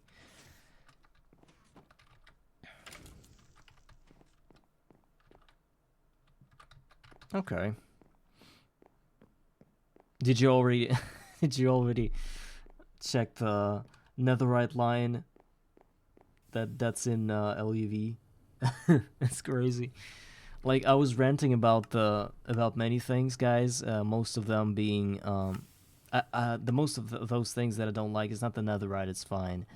The main thing that I have against this whole update is that they changed the overlays, or not the overlays, the pictures, the images of most of the items that were previously in higher resolution. For example, you remember mainframes being that high-techy kind of pictures that were drawn really good, that weren't like looking like it's Minecraft. They looked different, and now they look like Minecraft, and they look like Minecraft. You know, it's that quantum mainframe. Look at this. Look at that. It's not even. It's like it's something out of this game now, and I don't like that change, really.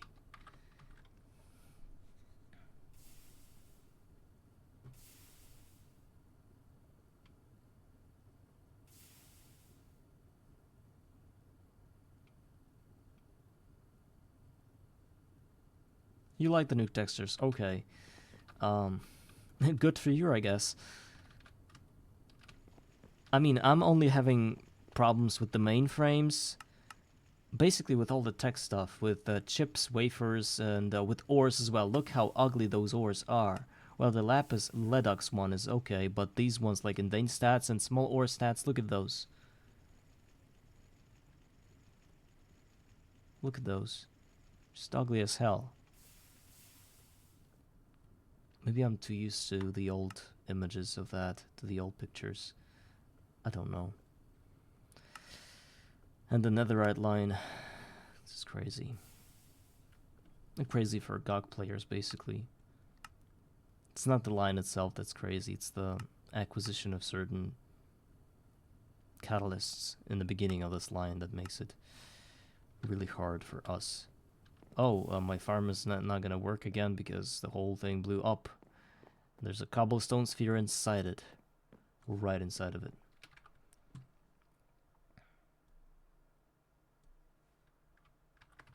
Titanium large cell.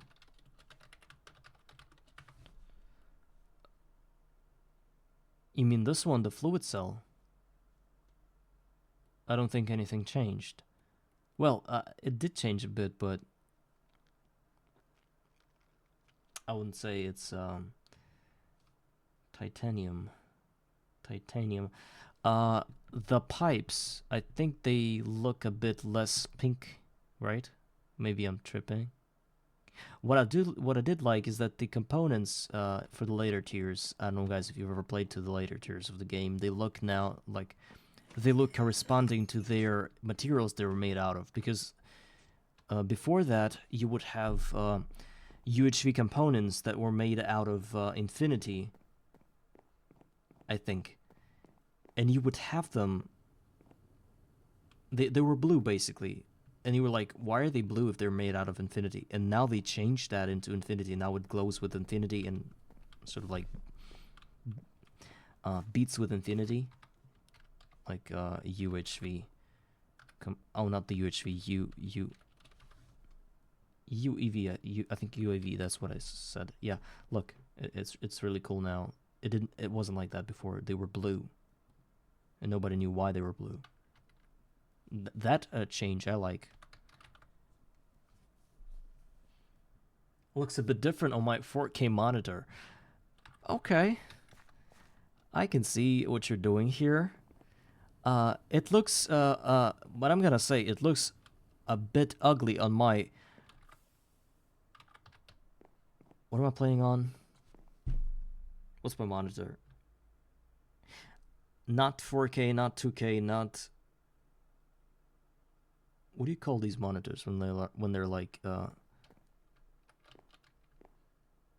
1080p monitor, 1K monitor? What do you call those things?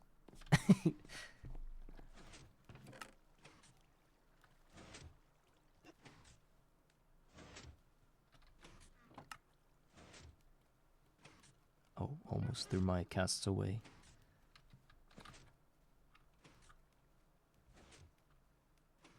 I mean, maybe I'm that profane and stupid and shallow that I'm thinking that in 2025 having a 4K monitor is a flex. Maybe I'm that shallow. If that's true, then guys, I don't know why you're watching me. to laugh at me?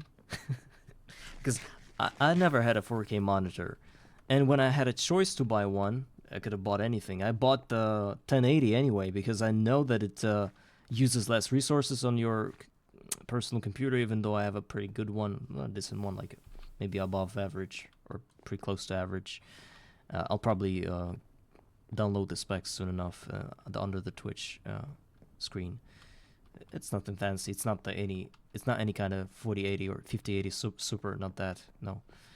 Basically, it's something about 5060 Ti. That's what I have. Well, it's okay for Minecraft and for some other games, but it's not really any top thing. So, but again, even though I could have probably bought like 2K monitor at the very least to support all the games at max resolution for 144 hertz, I still thought that I don't need like to be fancy about it, so I bought the bare minimum.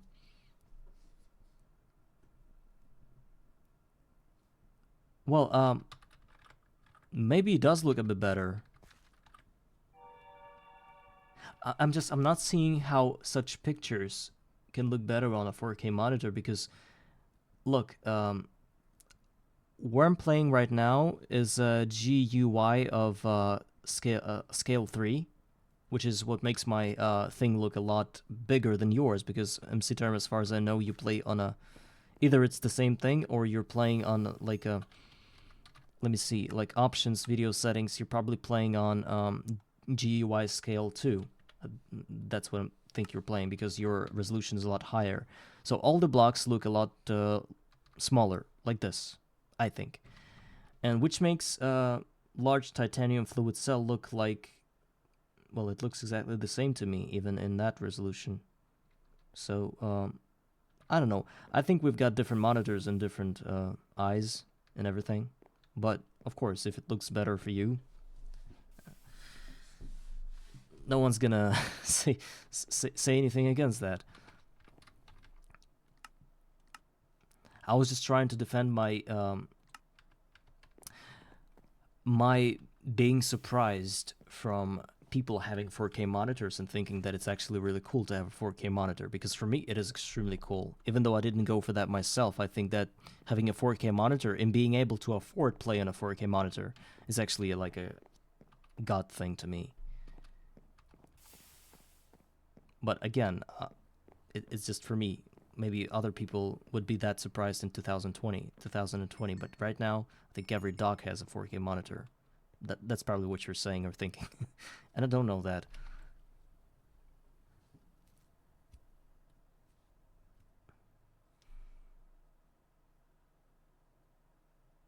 Modernity, yeah. I looked at all those things and I did not like how ingots looked and how like ordinary items looked, but I liked how wet mainframes looked in this GTNH that I have, which is a classic one.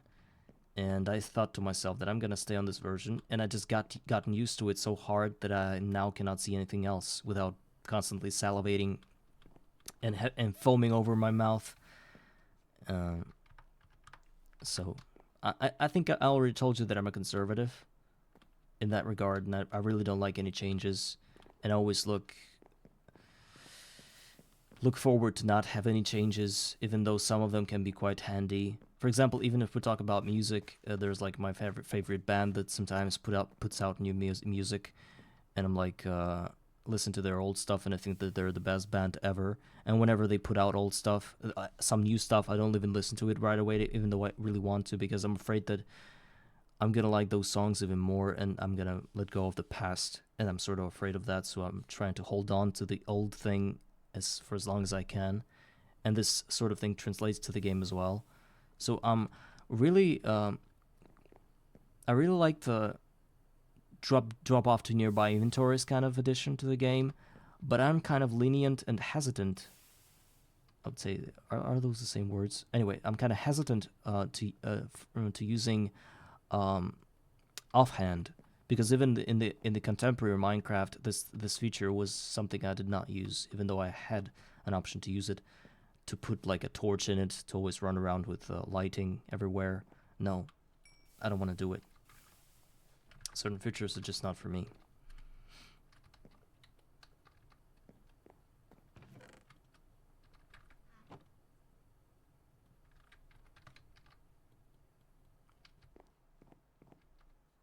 So we are still waiting for steel. And while we're waiting for that, let's go ahead and finally get our casts to complete the quest that blocks our macerator quest completion. And we need to pour bronze over that.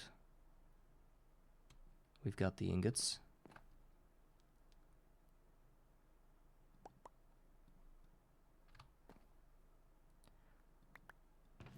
Done. Yes, this is our...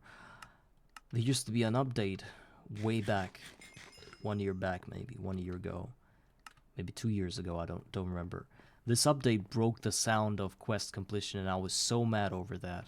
I was like, what's happening to my game? And then I realized that something changed. There used to be an update, I remember, somewhere around 2.5 or 2.4 that broke the liquids. And whenever you looked at the liquids in any chemical reactor or anything, you would get the darkened versions of those liquids, like the images of those liquids. And I was even crazier for that. I was like, why did it happen? I thought there was something wrong with my game, but then I discovered Discord, and I was like, okay, everybody has that. And only then I realized that I had to update my versions as often as possible, because they add new things, and you sort of really want to play the updated version because it makes you feel contemporary and up to speed with everybody. But there are times when there were bugs like that, and we played with those bugs. Maybe some of you remember that. Maybe it was 2.4, maybe 5, maybe 3. It was more than a year ago, for sure. They changed the sound of the chest closing. Do you hear that? Like this sound. I think all of that is just this infectious backporting from modern Minecraft. So these guys are... You know what they're telling us by backporting things from Minecraft? They're telling us that we're never gonna update to 1.12 ever. That's what they're telling us. They're telling us that this GTNH thing is gonna stay on 1.7.10 forever. And they would rather backport all the new additions than try to find a way to make it all work in 2.12 and further on. And I think that's okay.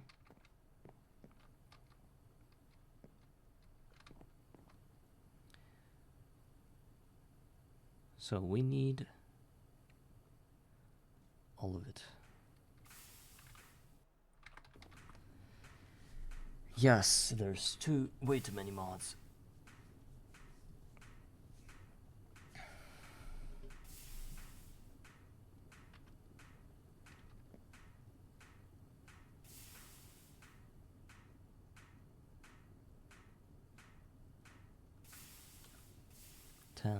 And we need 12.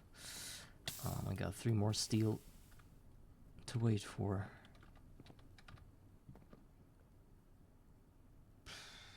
I will never be able to get the rock breaker.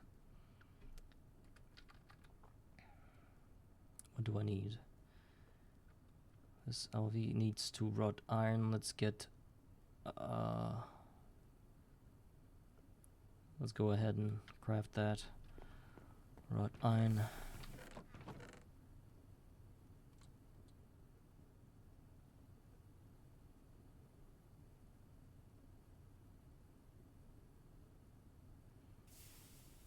I don't think I want to break it down.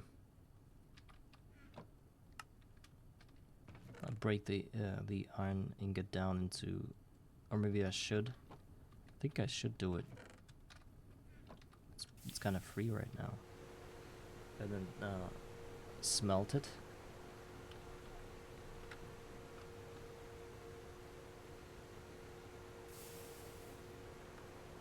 Actually, we didn't check if they did anything to other tabs, like fishing, farming, and cooking.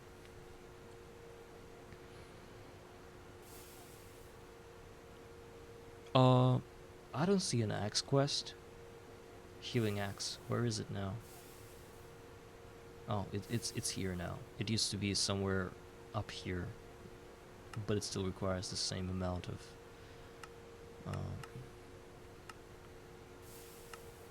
items.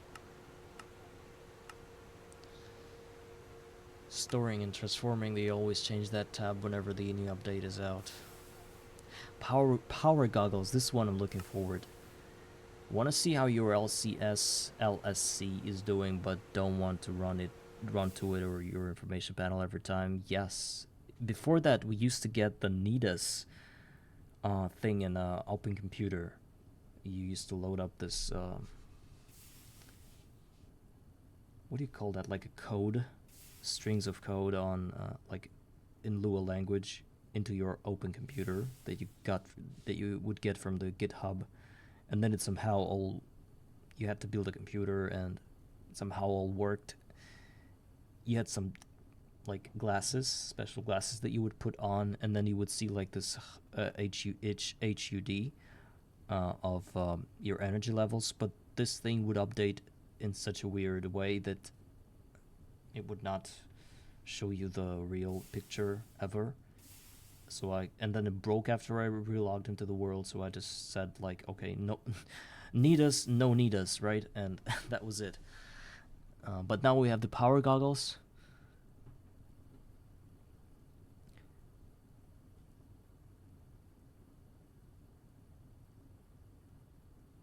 And I think it's great. We need Ivy for that. But other than that, it's pretty free. One thing though is that they're gonna conflict with the goggles that or maybe that's like a bubble slot instead of like the hollow glasses slot or the torch slot. Yeah, now we have a lot of bubbles, like the whole. Maybe we can put it somewhere here.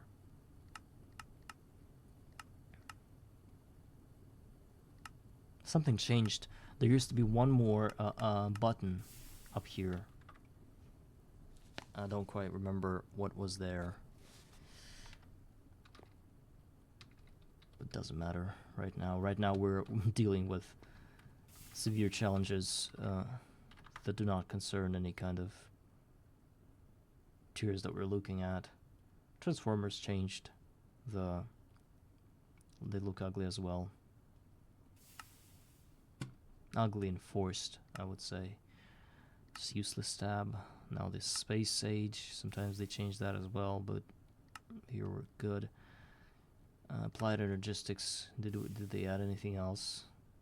I think there are a few new moments in here that, like a superluminal acceleration card. This is what I've always wanted, because guess what? When you're at the higher levels, tiers of the game, sometimes your IMI system clogs with some useless stone dust in the amount of billions overnight if you leave it. Of course, you can restrict your machines to not output stone dust, but you still decide to output it because you need it in some processes. And thus, sometimes you need to flush your system, getting rid of all those items, and having just this hyper acceleration card and even a lot of those things, like 4 or 5 of them, as far as you can fit into an expert bus. Apparently it's not enough. And the billions of items are going to be moved only like in an hour, you know? And you could not afford that, so you had to use dummy recipes in a ME system to request a craft of like an item that costs billion of stone dust, and then this dust would be put into like a ME input bus, which if broken deletes all the items that's inside of it. So that's how you ordered like 1,000,000,000 stone dust to be used in a craft, and then you delete that by destroying the thing. That was the only way to flush the items for us. And now we can have the super acceleration card, super liminal acceleration card, and I think that's going to help us streamline our flushing process and make it better. But of course, for smart players, you would never need to flush your items, because usually you would just not collect them in any unreasonable amount, because you would control your inputs and outputs and press and put limiters everywhere. But for stupid players like me, knocking on the wood, that's a really good addition.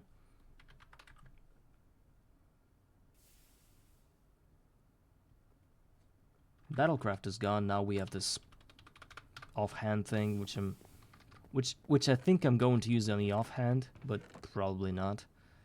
I already told you that I'm not a fan of this thing. Who cares, right? What I'm a fan of.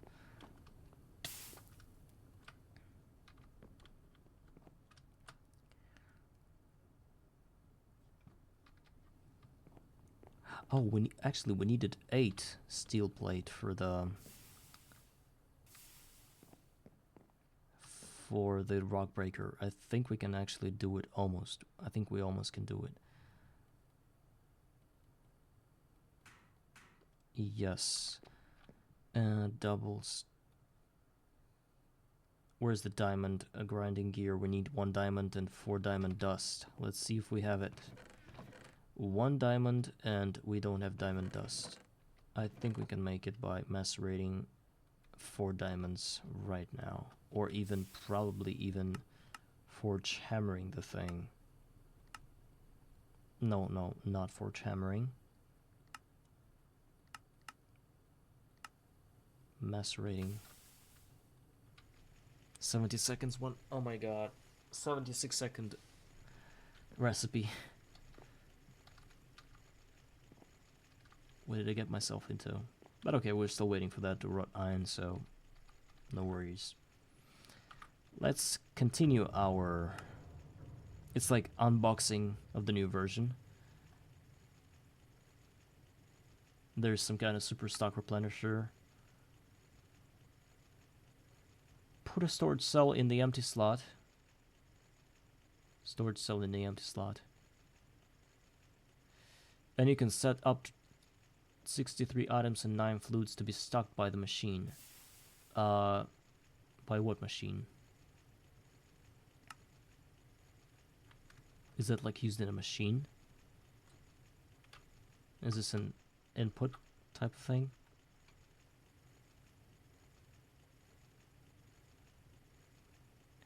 When an item or fluid is stocked, it will pull it from the ME network it is attached to, and those items and fluids will become invisible to your network.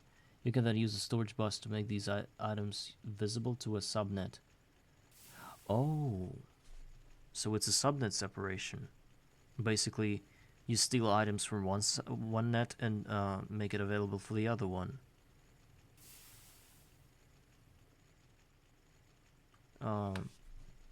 Okay. Maybe it's gonna get its use in some subnets like solar grade silicon, because I remember subnetting that line. We'll see.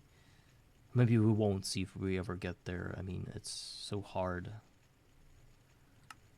Neutronium infused ME controller, infinite energy. Oh, you just combined the two. Smart thing. Because before that, he would always put that on top. I mean, who am I even... like, I'm describing all of this. Basically, to some of you, it's just some things that you probably don't want to hear about, because not all of you were in the late game, so... But anyway, I'm like going like over the surface here, just by looking at blocks, reviewing the mod pack, so no spoilers or anything.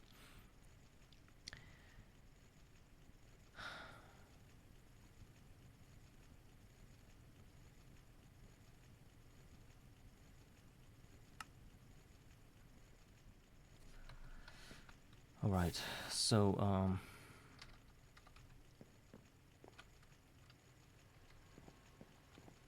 once we have the rock breaker, we'll be able to start our base building. And, I think I'm gonna start with getting a barrel to store all the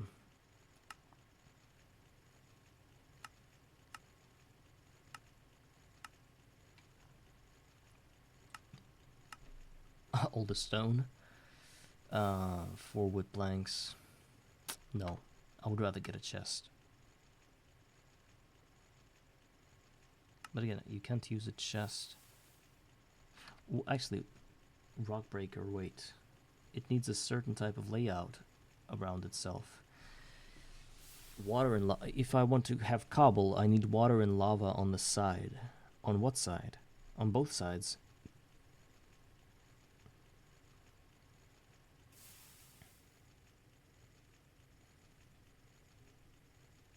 Guys, they did something to the rock breaker, and now it can give me a netherrack if I put lava on tops or side, water on side, and glowstone in the machine. I just got myself infinite lava this way. Cobbled deep slate. Cobbled deep slate. Let's research that. I did not know that it existed. Now I can get to the bee that makes me combs that I can use in a centrifuge and get lava. That's it. And the deep slate is something that we... Wow, it gives chlorite dust, which is basically free free iron and magnesium, alumina, silicon dioxide, and water. Plagioclase. Calcium, sodium, aluminum. That's where I get aluminum as well.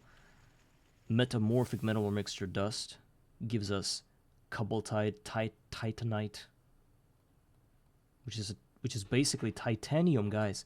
Titanium from nothing. Do you hear me? Do you hear me, guys? Titanium from nothing, from air. Oh well, and glowstone. Wait, can we get infinite glowstone?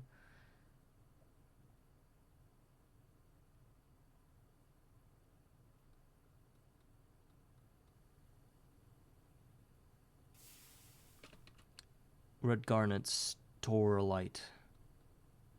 Still a lot of aluminum. Kyanite. Well, datolite, boron. Bismuthinite, bismuth. Epidote. That's like, this thing needs to be automated ASAP, because it's probably one of the best solutions in terms of titanium. It's a EV process to get the titanium. But the other... Anyway, well, deep slate. Oh, you need to you need to fry this thing first in a like, but it's not a problem, and then you can macerate that. Glowing coral, yes, there are options, and the nether flower also gives you all of that.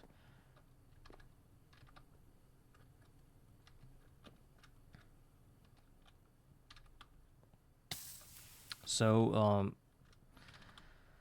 a Garden of Grind 2.8 version update.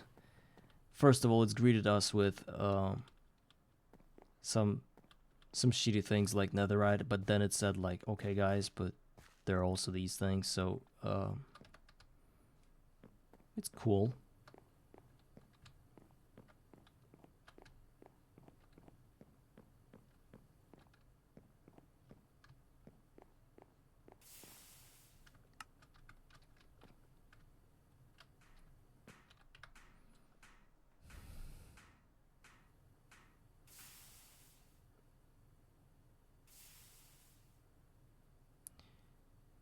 you don't want to spend power on cobble, do with the XU way with the WIU. I don't know what those things are, but I guess they mean manual breaking of cobblestone, mining the cobblestone manually.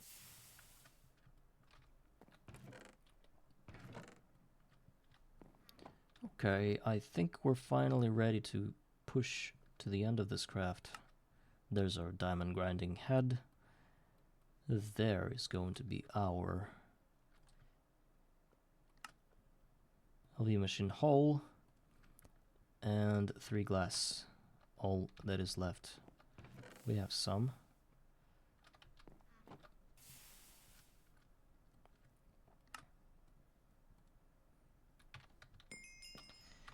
Good, really good. Now the question. Do we get the quest reward for 4,000 cobblestone? Of 4,000 cobblestone, or we just get some stone and obsidian instead? I don't know what I need. I'm thinking cobblestone would be good. And they give me lava. And some water.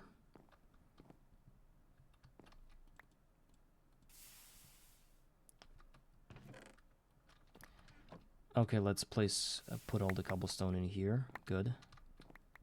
It's gonna be more than the oak drawer can have. Okay, fine. There's a loot bag, LV. Not needed. Playing without loot bags for now. Plus. Okay, let's try to set up this.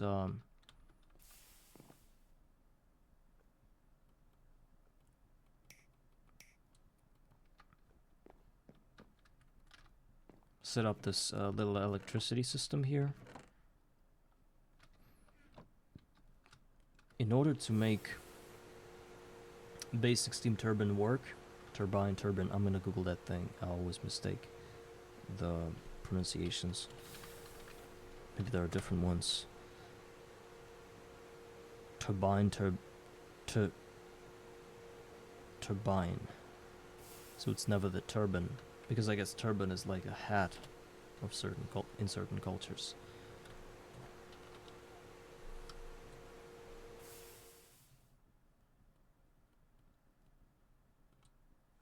Turbine. Embarrassed myself. Okay. In order to make basic steam turbine work, we need to put steam into that. We do have the steam here. I'm probably just going to... we also need to think about the placement of our rock breaker, because it's going to be somewhere here, so I don't want to burn things. So let's go ahead and probably place the steam turbine here for now. Maybe even here, and turn it around like this.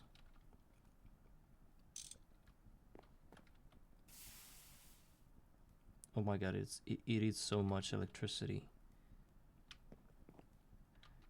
Basic rock breaker is gonna go, and I wanna put cobblestone all around, because I'm afraid that the lava that's gonna be here will destroy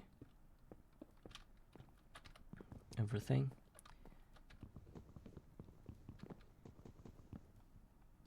I hope 1 by 1 is enough all around it. Yes, that's going to suck all my steam, that's for sure.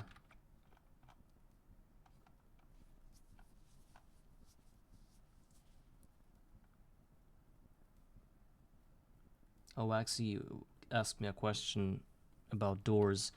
I had 6 doors, yes, and still have them. 1, 2, 3, 4, 5, 6 in that setup. No more than 6. Doors weren't a problem. If you're still doing that, Axie, it's not a problem. You think it is, but it's not. It's actually pretty free. Lava above and water beside. Let me see the quest. I just want to make sure. Water and lava on the side. I think I'm gonna use this thing on the side anyway. So my idea is that I put the rock breaker in here. Wait, first of all I do that. Can I? I mean, I need a wire here.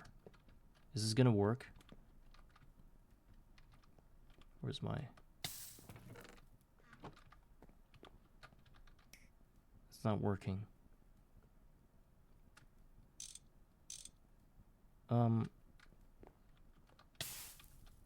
It's interesting.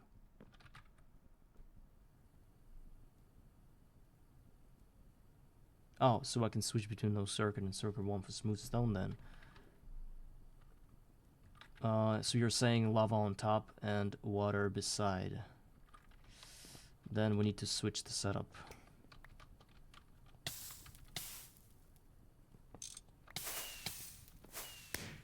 If lava is on top,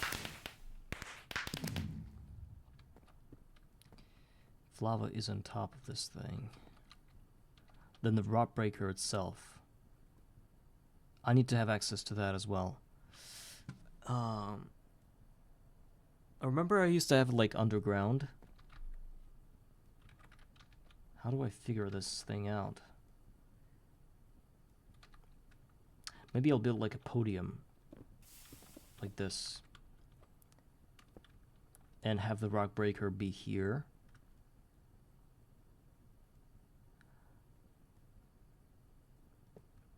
The wires are gonna go from here. I just need to turn that around.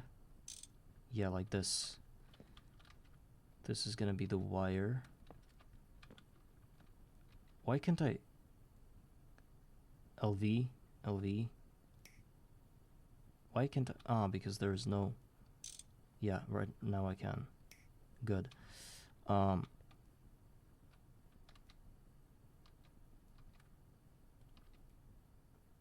The water's gonna be here. And lava here.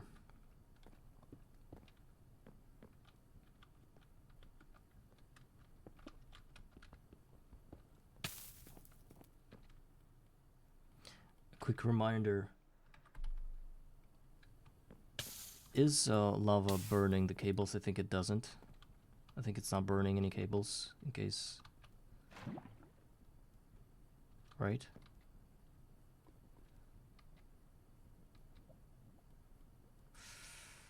A bit dangerous, but fine. We still have the access to the rock breaker. It's good. One thing though, we need to set up the output, but I think it's going to be easy. And water is here, so let's just add that while we're here. And close this thing for good. And break a bunch of torches. Always do that. Didn't break anything here. Okay. And connect the cables, and that should work. Supposedly. Yeah, stone. It just does the stone. How do I go with cobblestone then? Sir Balzaman, your advice does not work.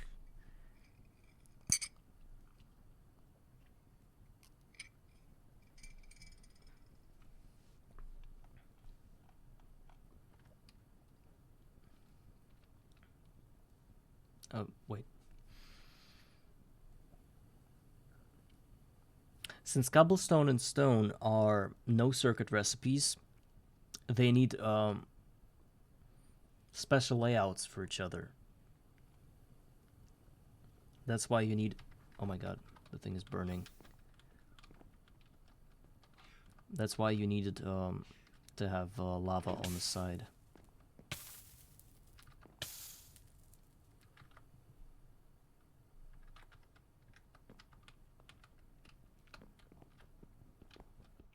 Let's backtrack a bit here.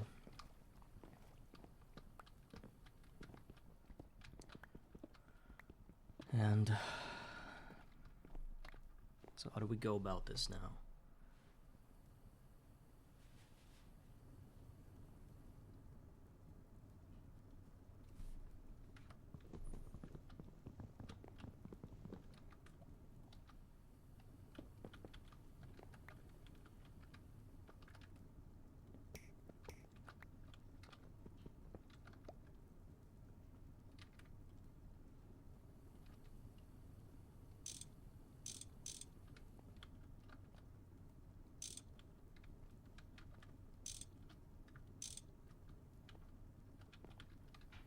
So this is where I'm gonna get the cable.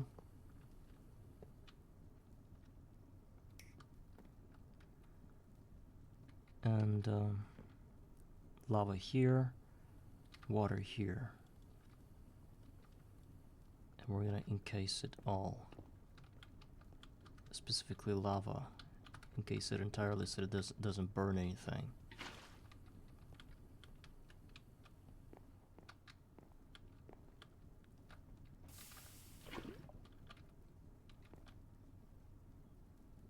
Cobblestone, okay.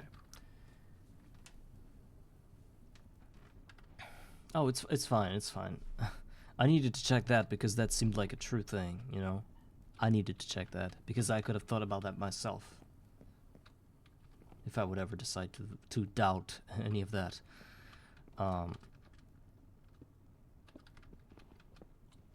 So this is our rock breaker.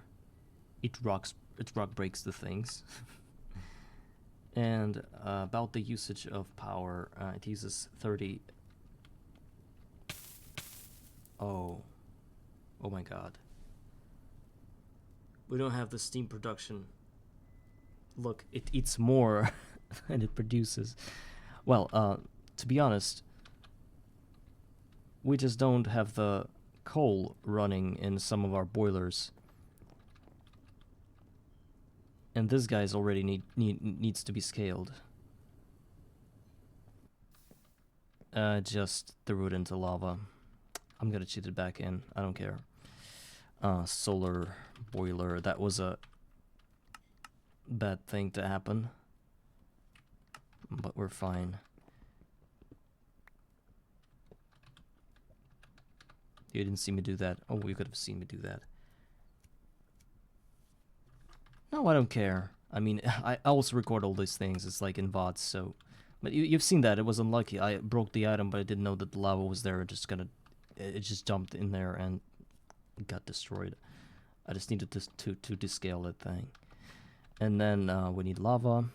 Oh, no, wait. We need coal. We have some, but you can see that our coal production is kind of low now. Thus, we need to go back to our beautiful setup here, which is called a charcoal pile igniter. I hope they didn't change anything about it because I wouldn't want to learn it again. We've got the charcoal. It's in there. All we need is to grab our axe, which is supposed to be somewhere. It's not just an axe, it's an iron lumber axe.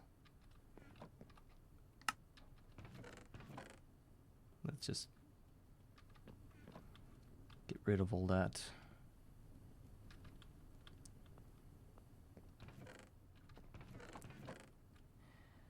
And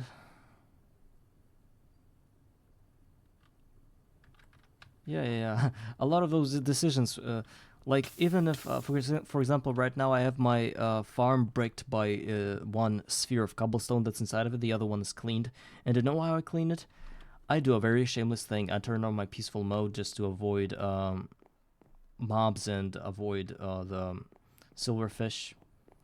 And I just clean the space and then turn on the hard mode again. And I do not even think that I'm cheating because, I don't know, it's kind of... people tend to get rid of those things using world edit. I decided to use peaceful mode instead. And on the in the exchange, I do not get any silver ingots, which are really useful for me if I want to build more solar boilers. So it's kind of like a trade-off.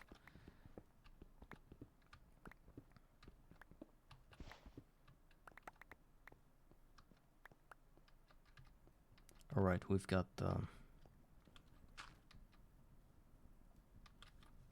cool. Can we? Okay. So we need to place torches here, otherwise things are gonna go get real mad in here. And then we need to grab some wood. Top the coal here.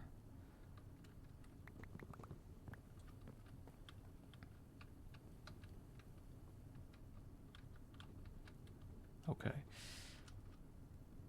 We're gonna set up a chest soon, don't worry. It's just that we already have 4,000 cobblestone and we need to use it to build things.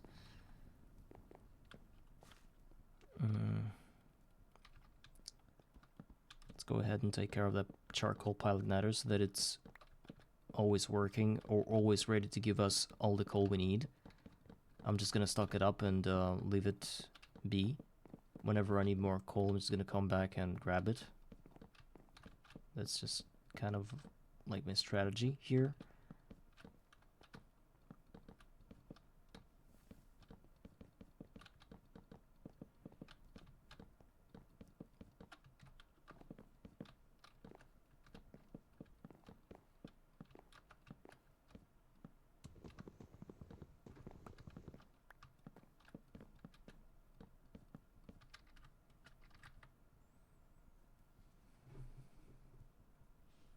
Yeah, now we have the matter manipulator. And Sir Balzaman, are you playing Garden of Grind or just Greg Tech New Horizons? What's your story, man? Everybody plays something. And who are you? Like in the Elder Scrolls Skyrim, yes.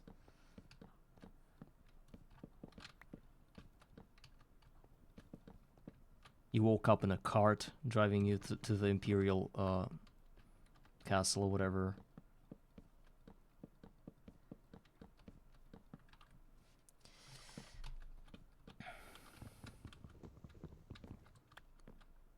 We're not professionals here, so don't worry. We don't judge. Well, I'm saying for myself though. Some people might consider themselves professional though. I did play a bunch of Greg Tech over the years, but it was just one world through many versions, and still don't know a lot. I think you need to run game at least like 15 times in order to know, to consider yourself being a professional. Maybe at least 5 times, 3 times, but not like I did. So there's still a lot to learn.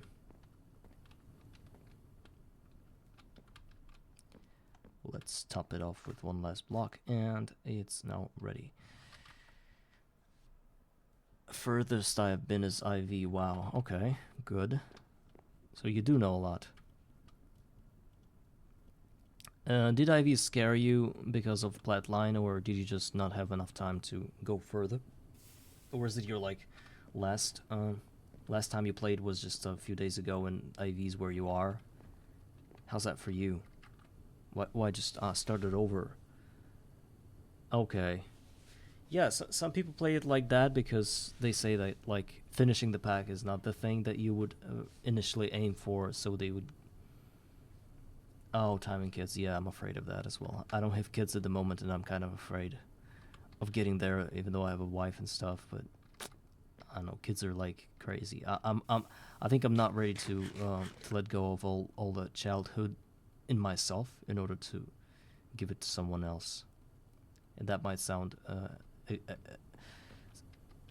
egocentric or anything, but I guess you need time to figure out that you're ready, and whenever I feel like it, of course, it might happen. That's kind of my thing. But sometimes kids happen for people that don't really want them. Like, you were just having fun in the sheets and then things happened. Who knows? no judgment here. Sometimes life just kind of presents things in its own way, and you have to deal with it. By not playing GTNH, that's the that's the thing.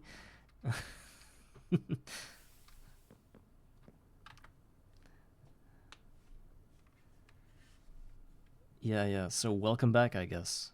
A lot of things have changed. Now your back probably hurts. You probably have gray hair now, arthritis, or anything else. But still, yeah, we're here. It's like it's like 40 years passed for you or something, and you're back finally playing this game again. And it's already not 2.8. It's like 12.6 or something version. And there are now 25 tiers.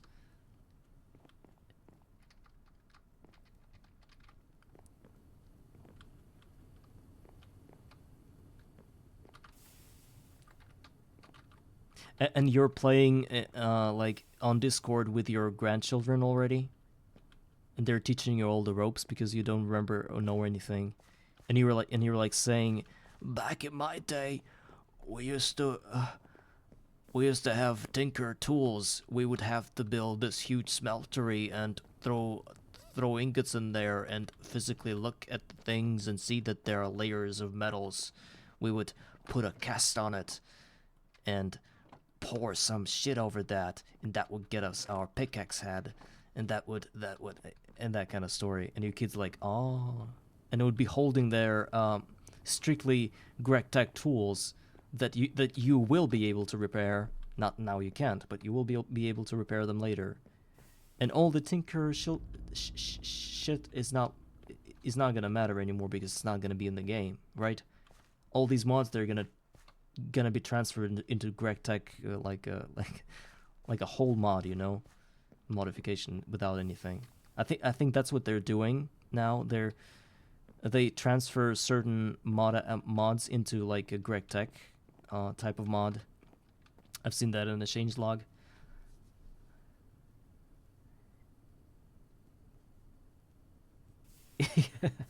I remember. Wow. It's good that you're still teaching kids all the ropes, because I've seen kids play games on their phones, and the agility with which they did that, like they're playing some kind of shooters like Standoff 2 or like I don't know, like PUBG, I don't know what you call it, like Battleground, PlayerUnknown Battleground, yeah. So they're playing that on their phones with the joysticks, left and right, on the screen. Some of them use some kind of like, what do they call those things? Like coolers, but for the phones. They like certain types of coolers. They like little fans or something. They put it behind their phones, and they also use some kind of like little caps for their fingertips so that they can press buttons better. Gives you more precision or something.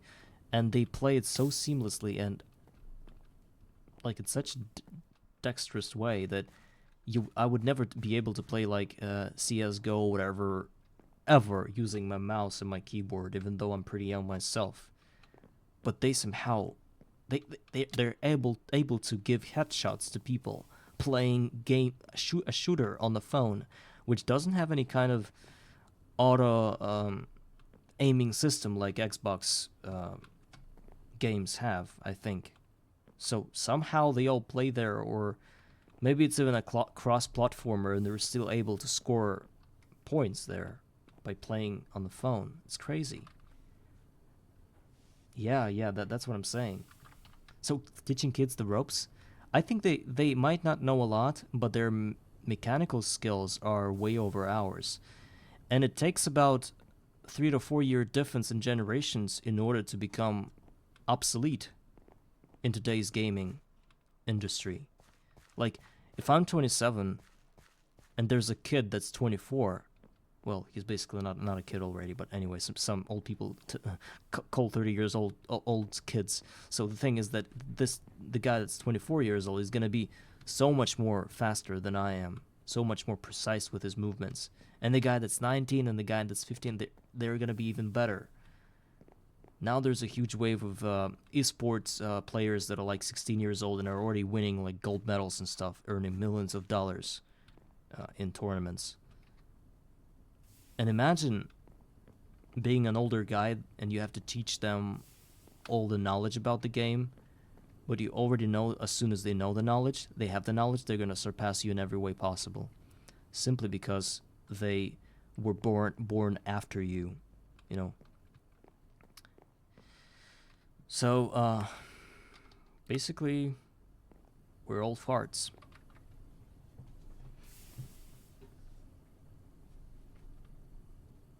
Magic the Gathering. Well, I myself did not really. I wasn't there to begin with when the Magic the Gathering was there. I think I skipped the whole thing, and I'm not really familiar with the game. I don't know, D&D and Magic the Gathering. Is either of those games is the game that the TV series on Netflix Stranger Things was based on, with the Demogorgons and Vecnas and stuff? Is that one of those things? That's all I know about the game. It's from the TV series, from the TV show. I know that there should be like a narrator that does the talking, like says like, players come into the dungeon, go into the dungeon, and there's like a huge door that says blah blah blah. So he like comments on everything, and players decide what to do. You know. Okay, yeah. It was a good show. Actually, the season 5 is gonna be out soon. That's gonna be wrapping up this whole story, I think. So the rock breaker is ready. I think we should probably, since the sense was deleted from the game, I already deleted this transparent item that did not exist anymore. They said that instead of that, we would have to use Tinker's tools. Scythe. Let's see how it's built.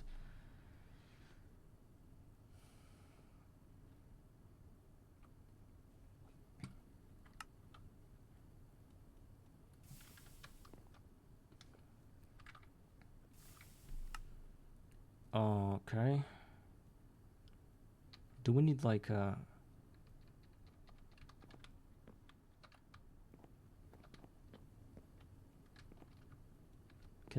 we get it here? Oh, and a scythe is done in Toolforge, and it needs two of these sticks or whatever that's called. Then scythe head.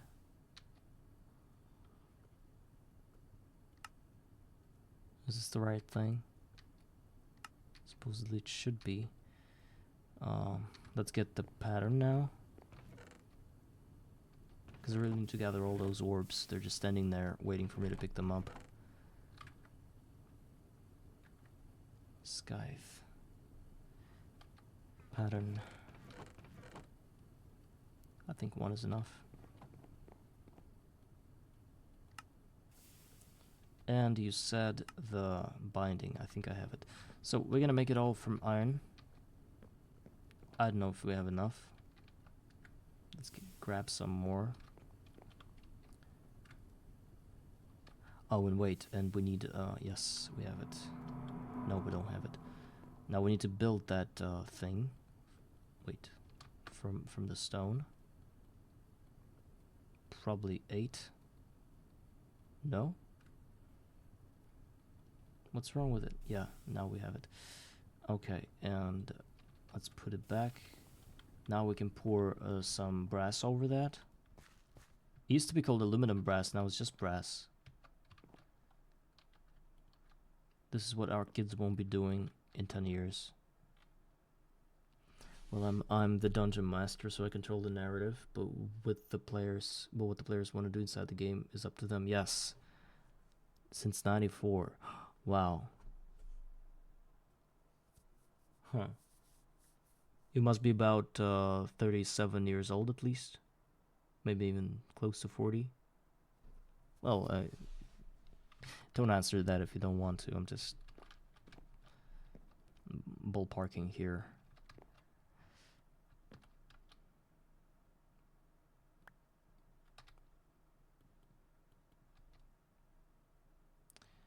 And how much iron do we need?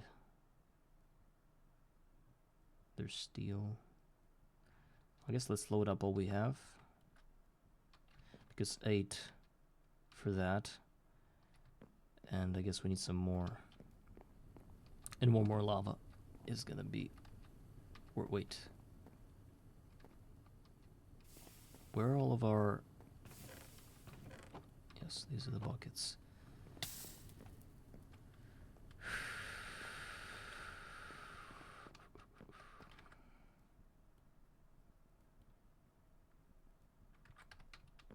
Okay.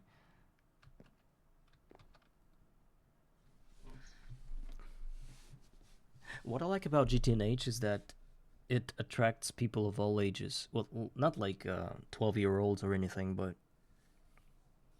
guys over 20, you know, and up to 50, maybe even 60. All people are playing that game. It interests everybody, you know. And I'm still trying to find what is it about this game that people like.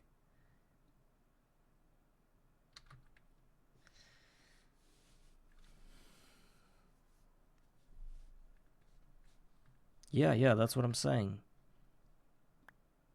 Young guys, old guys, middle-aged guys, everybody. And that's actually very cool.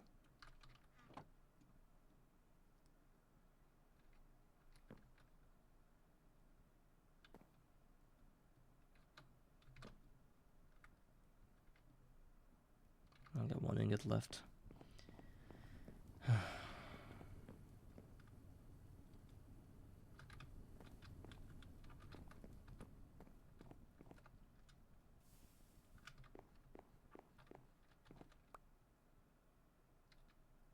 So one binding, and 2 tough rods, I think. Yeah, I think about automation, of course, mostly not like magic or anything. People don't care about magic mostly. But the thing is that it's not just automation. I think it's of course it's automation, but perhaps there are lots of people that are of some kind of profession that like playing this game. For example, people like I've already talked about, like software engineers. I think you guys, the ones that are software engineers, all of you like to automate things because this is basically what you do in your everyday life when you like code things, engineer things inside your I don't know, like Pythons and C sharps and stuff. You basically want to make things run smoother, and this whole thing is about that as well. You can make things automated. You can then what's it called, like I forgot the word. Yeah, that happens sometimes. Let me remember the word. It's like the easiest word ever. When you make things run better, what do you do with them?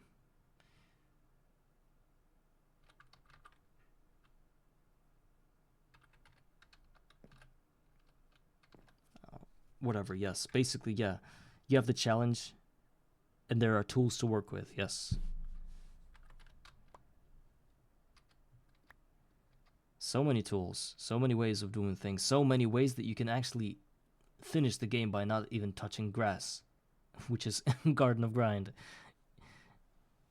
And that's crazy.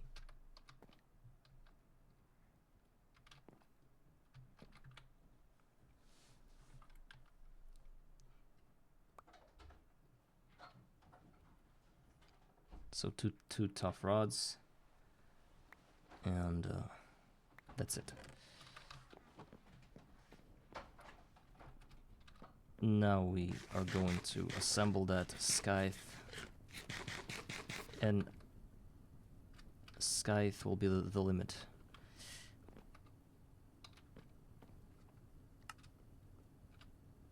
Oh, it needed... No, wait. That's right. Iron Sky. Let's see. I remember building a GT Greg Tech hoe, and it lasted, of the same material, like flint, it lasted for about 16 or something, or even 32 patches of dirt, whereas the Tinker Tools flint... Oh, what am I saying? So the thing is that these guys aren't really... They're not really durable, you know? Well, let's see how it works. Actually, it's pretty good, considering I can fix it.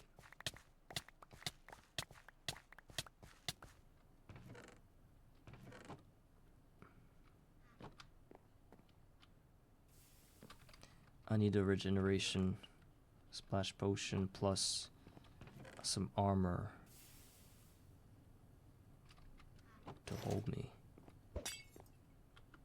because this is really painful, reaping my own benefits. What is happening? Why are there trampled ground?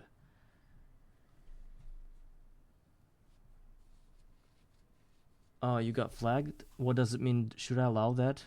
Allow? Yeah. Yeah.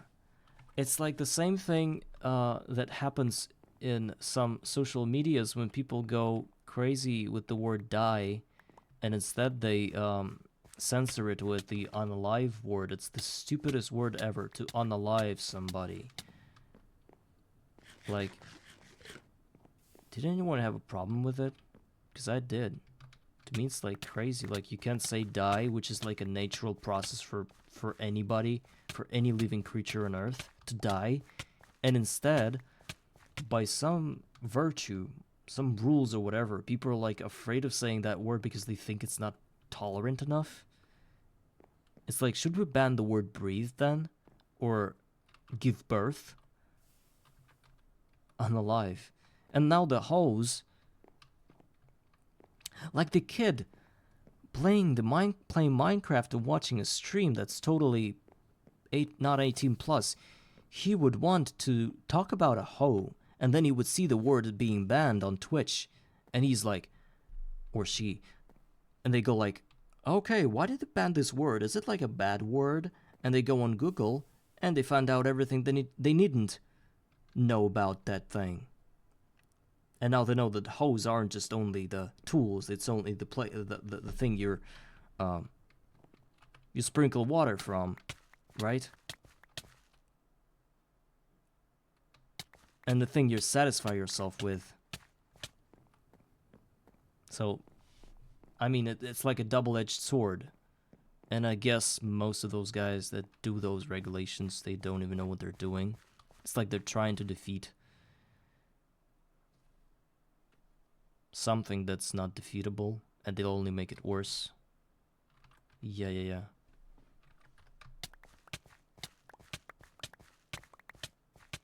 But I think there's some kind of like regulations on the governmental level that's pushing them to do all this bullshit, and they're like, probably they know that it's not working, but they're saying like, we're obliged to do something, thus we're gonna do just that. We're gonna report that we did something, and those guys at the government are gonna be like nodding their head and like nodding with their heads like, okay, yeah, you did something good. Yes, nice, thank you. It's done now, yes, but the guys will be like, yeah, we sort of did that, but it's not working. But they're not gonna say that.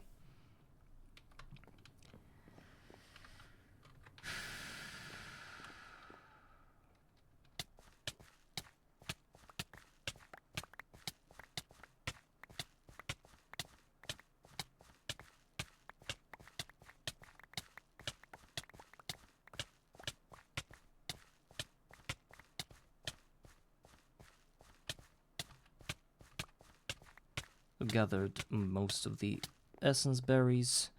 Of course, they were like here. They were like that for more than an hour. We're gonna store them for now. Eat it later when we need the experience for some materials. So, right now I probably should try to at least elevate my world to a better level. Let's just go ahead and build some stairs, just the stairs on top that lead us on top of this whole thing. Nothing fancy, no base yet. Just something to bring us there. Maybe I should just go ahead and climb that thing and start building off of there, off of that thing. I think that would be nice. Instead of building huge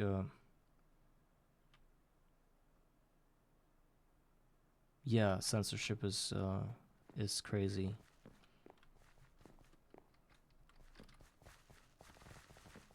I don't know, I never flagged my stream to be political here, and I guess by speaking about politics a bit, I'm kind of breaking the rule here. Can I get banned for that?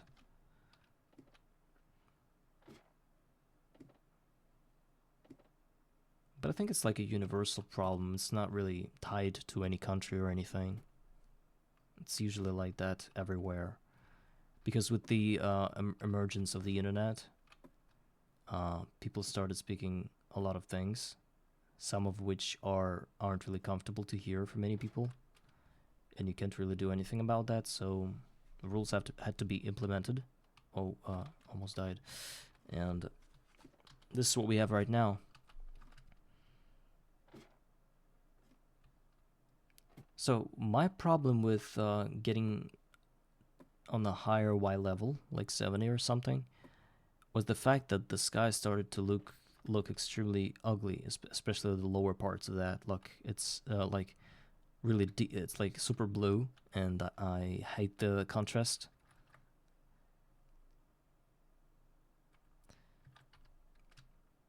I guess if I am going to build my base like that, I'm not gonna be seeing that blue, all this blue color that much. It's gonna be covered with the base, but maybe we should go even higher than that, just to see if it changes.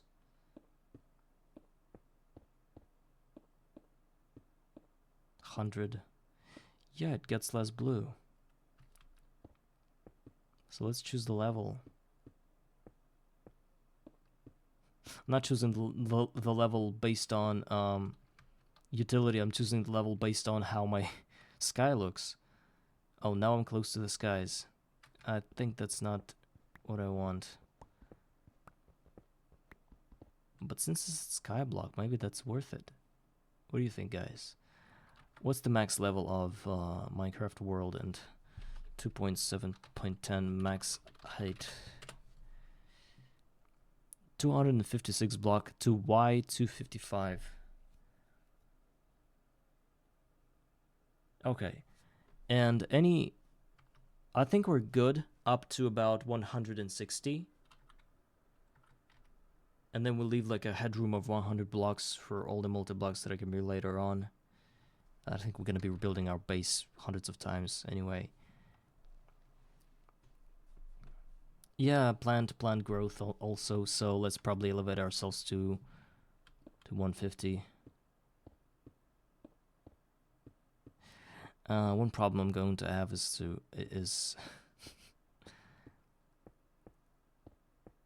climbing all these stairs every time I want to move something. Okay, 150. And I did not grab any stairs, so let's just... Oh, we can't do that, right? We cannot go lower. Minecraft doesn't work this way. Unless I have a bucket of water with me. Wind turbines, I don't think I'm going to build those. Never built them. So... let's go ahead and craft some more... I don't know. How do I go about this? How do I take all of this and bring it there?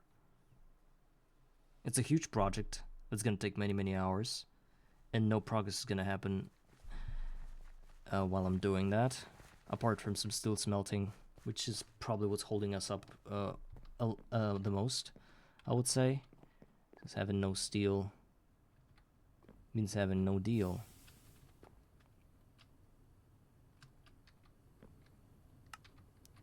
From now on, we're gonna stock up the dark ashes because they're gonna give us carbon, which can be good. Okay, so this the pillar. We're gonna.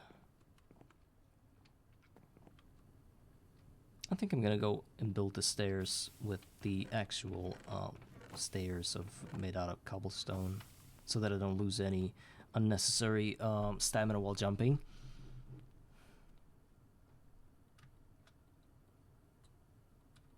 And then we're gonna just destroy all of it.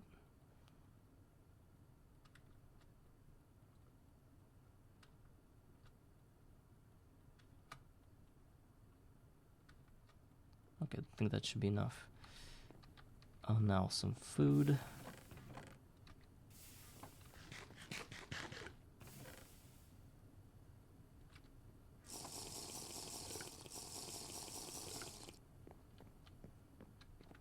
Let's spend our levels on copper.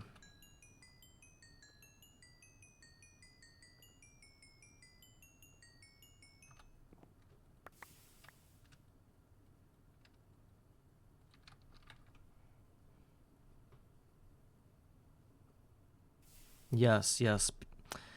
Every person, every viewer that comes to my stream, they all find it like obligatory to talk about this guy, that he's the best at this game, and well, what can I say? He is probably, well, for sure he's better than me, but I don't know. It's like when you're a streamer, you want to be a hero for your viewers, and that sounds a bit centric, I know, but people that stream, they might relate to that.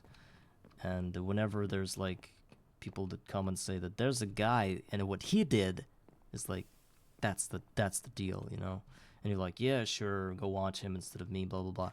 And that kind of, you know, at the same time I'm thinking that it's a stupid way of thinking, because, well, the guy actually deserves to be the best, because he's like calculates everything and plays really fast and efficient. And but there should be like an X factor in my own gameplay, and I'm like thinking, and what can I do? Like, what do I do in my game that's so special that people are sitting here and like, am I like some kind of clown or something? Because you would initially, like, when you start playing Greg Tech, you would probably want to be smart about things. You would want to be somewhat cool about all this, like. And I don't even know if I have any cool strategies in this game that nobody else knows, and that people when they see it, they go like, "Oh, that's what I was supposed to do." And as a long-time GTNH player, you want to be that guy that brings something to the table, you know. And imagine just finishing the game, playing by somebody else's rules, and not even implementing anything of your own. It's kind of a disappointment. So whenever I'm like playing something, I try not to boldly copy somebody. Well, of course, when it comes to open computers, because I'm not a software engineer, I always copy. But other than that, I'm trying to build my own things. And this farm was mostly based on Neurotic Goose's design, but I did something that made it my own a bit. And it's not working great, but it's something. It carried me up to this level.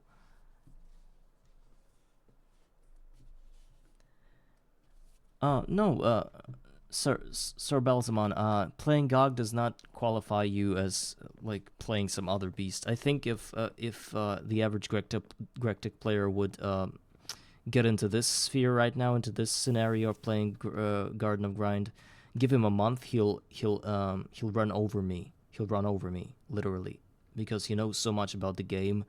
He knows how it's done. He knows all the mechanics about all of this. So I think he's just going to be so much better than any of us here, because general Greg tech knowledge also applies here. And I also know that he records every one of his runs, every one of his streams, like a Twitch VODs on YouTube. So there is no such thing as recording an episode and then cropping it into like and cramming it into like a 10-minute video, and you don't even know where he got all the diamonds. He like mined them off stream. No, he actually records everything just as I do. So the guy's a legend, literally.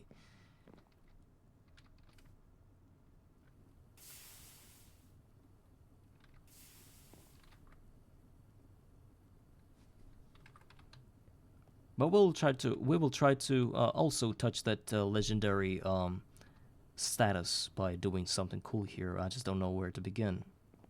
I'm just running around talking instead of doing things. That maybe that's why I'm not legendary. I'm a bit on the blabber side of things. I like to talk. I like to talk the talk, but I don't like to walk the walk. You know. But I think I've already walked something here. Okay, let's go up. Let's go ahead and build the stairs finally.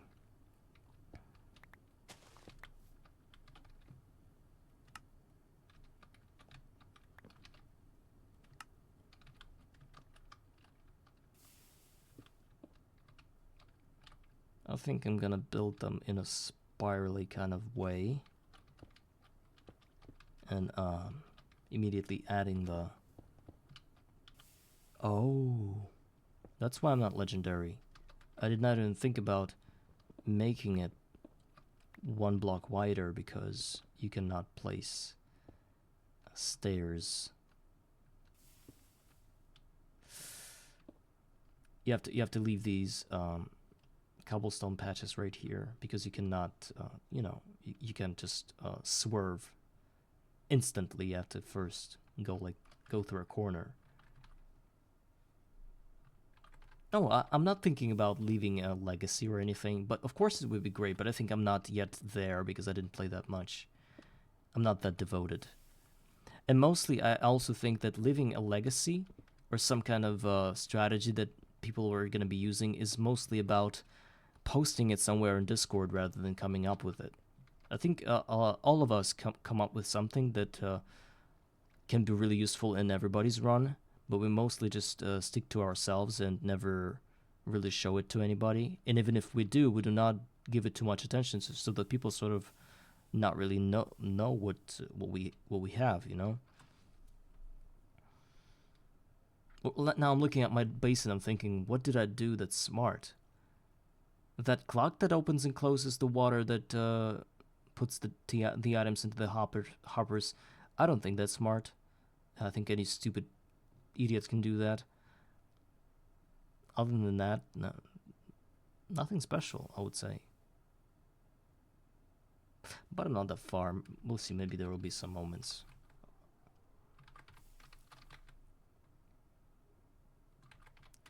Okay, let's go ahead and keep building it. The stairs is gonna take some time. Well, guys, after I build the stairs, I think I'm gonna off the stream because it's been some time since I started, and I'm kind of getting tired here, and I need to go to work tomorrow. So nobody canceled 9 to 5, and nobody's going to.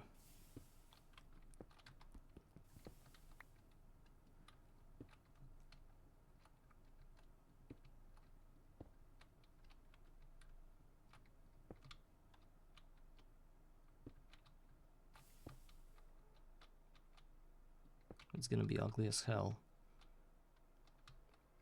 This the stairs, the staircase.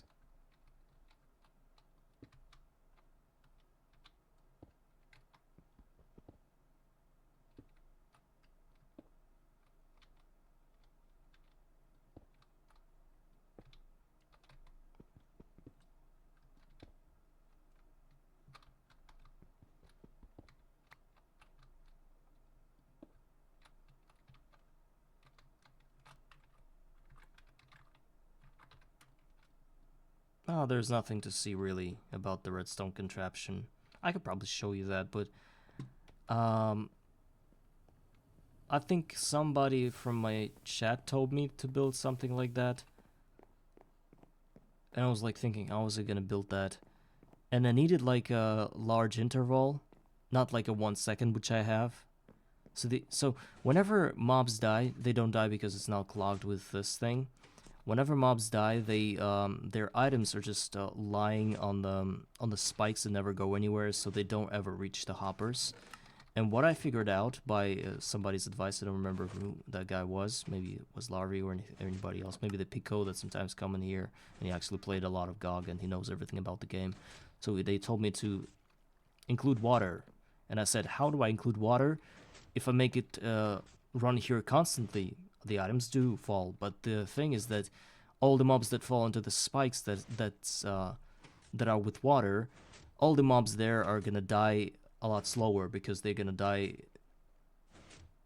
You know, they're gonna jump up and down like this, missing about half the shots they could have gotten from the golden spikes. So having water here constantly is not an option. So I figured like a contraption, which you call it, which I think is an over exaggeration. It's basically you know this thing. It's probably called a diode, I think. And you have a few redstone repeaters here. I have 3, and they sort of elongate the signal, make it not like not constant, but with some like a 1 second interval, and then it's connected to the both pistons here, and they all move those colored bricks and make it like a gate, you know. So nothing fancy, really.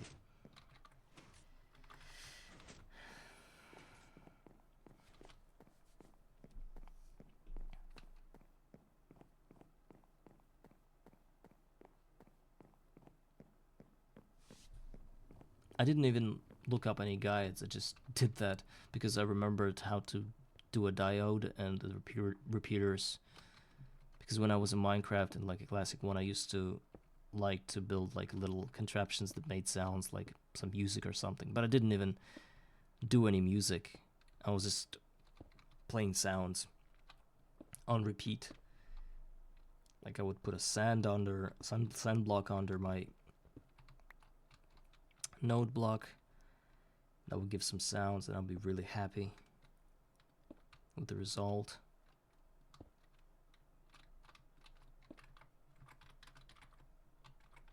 Yeah, an old school clock, nothing else.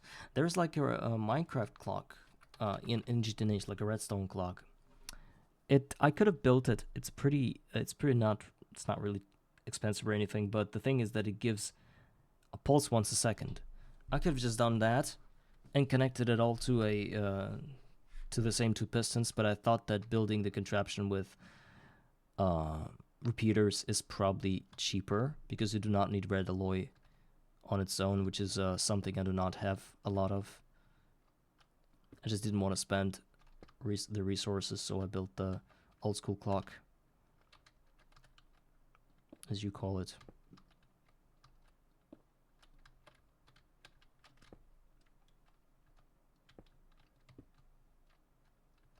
Also, I'm not really proud of never figuring out any water cleaning automations, because there are 8 levels of water purification in this game, like lines, and each line presents a new puzzle, which people that have certain type of minds, like software engineers, I don't know what type of mind they have, but actually I'm envying all of those guys that they can think in various ways that I cannot think in.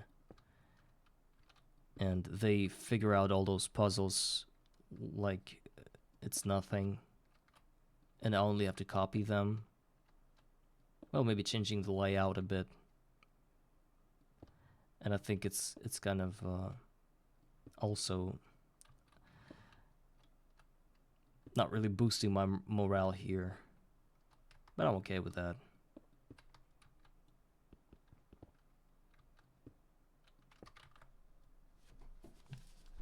The Great Waterline. I remember when I reached ZPM level, tier. Why do I always say level? Tier. And I remember I was like, okay, now I can purify the water. And I remember that being not mandatory back when you could get the energy hatches without any water purification needed. So I didn't even need to purify the water. And once I had to purify the water, the update came out. And I had to build from scratch the whole thing. Instead of like that easy purification we used to have. So that was not really... I could have purified so much water before the update came out that I wouldn't need it up until the late game. But I kind of missed that. Because I thought, okay, I don't need it at the moment. And then when the moment came, I had to purify it the new way. Which is really, really stupidly hard sometimes. Especially the last years. With the quarks and stuff. It's just madness. The madness is the fact that... It's not the fact how it's automated. Automation is simple if you follow the guide. The whole idea of creating the guide, of creating your own way of dealing with it through different means of automation, that is the hell of it. It's like you're sitting in an IT class and they give you this super huge like a test or something, and you have to figure out a way to, I don't know, apply a formula that you learned 3 years ago, and you think like, oh, that's what's gonna happen here, and you see the whole thing. I don't see anything, you know, no vision for me. It's just turned off by default. Sometimes I try to apply logic, but on a very primal level, you know. Like, for example, oh, I need to go to the sky. What do I do? Oh, I need to build stairs like this. Oh, I also need to build the stone stairs so that I do not lose any hunger thingies here. So that I don't have to jump.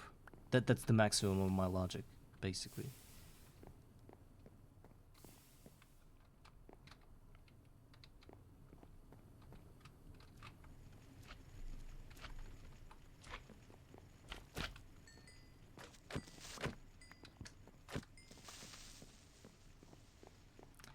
My goal for this run is to at least have a beamline and have my matter manipulator place an entire assembler for my IMI system. Beamline. Never had it. Even back when it was introduced, I tried to build it. I didn't realize how it worked, and I destroyed it. And I climbed up and up to the UMV tier without any beamlines, and I didn't have any problems with anything, I would say. So beamline, I mean, it's your game, of course, but I wouldn't put a beamline on such a pedestal. It's like, I want to get the beamline. Maybe they changed something and now it's mandatory, but I would place a thing like a space elevator higher than a beamline. Actually, beamline, what tier is that?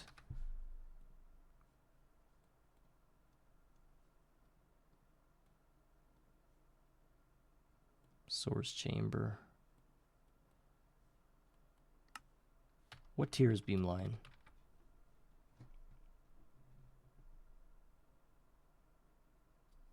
Yeah, there's something about particles. You have to accelerate them. Something. And it sort of like saves you a lot of materials whenever you etch new, what do you call those things? Wafers and stuff, right? I don't know. I said to myself, I would rather build 15 more of those new blue multi-blocks, the ones that are like laser engravers multi-blocks, than beamline, which I don't even know how it works.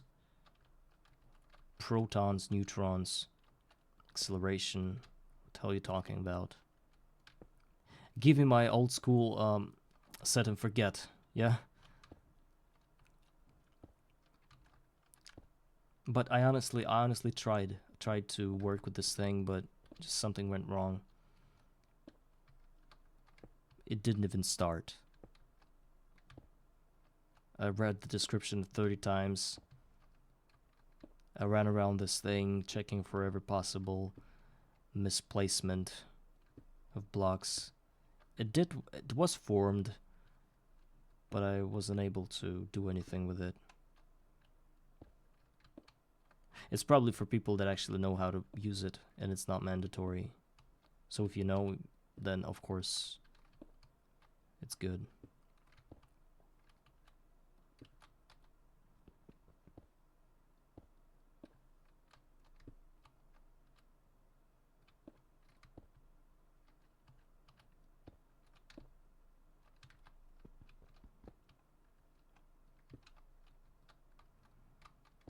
I'm only on 82 level now. Things are getting rough.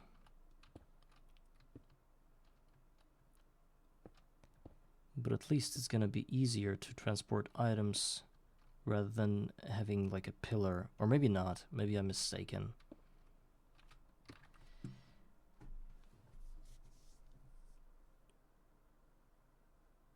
Yeah, and the greatest thing with this pack, the smarter you are as a person, the easier the pack for you. You also have to have this hunger for discoveries. Like, okay, there's a beamline, let's see how it works. Like, I tried, but it didn't work, and I was like, okay, fine, the hell with it. But there are people like that still want to learn new things, and they go like, okay, I don't know how it works, I'm gonna figure it out, and they keep figuring things out, even though they know that it's not mandatory to have it.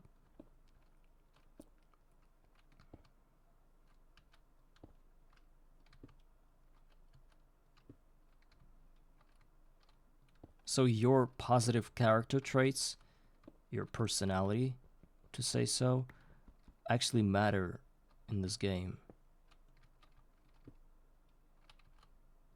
If you're resilient enough, you're gonna go so fast and so high that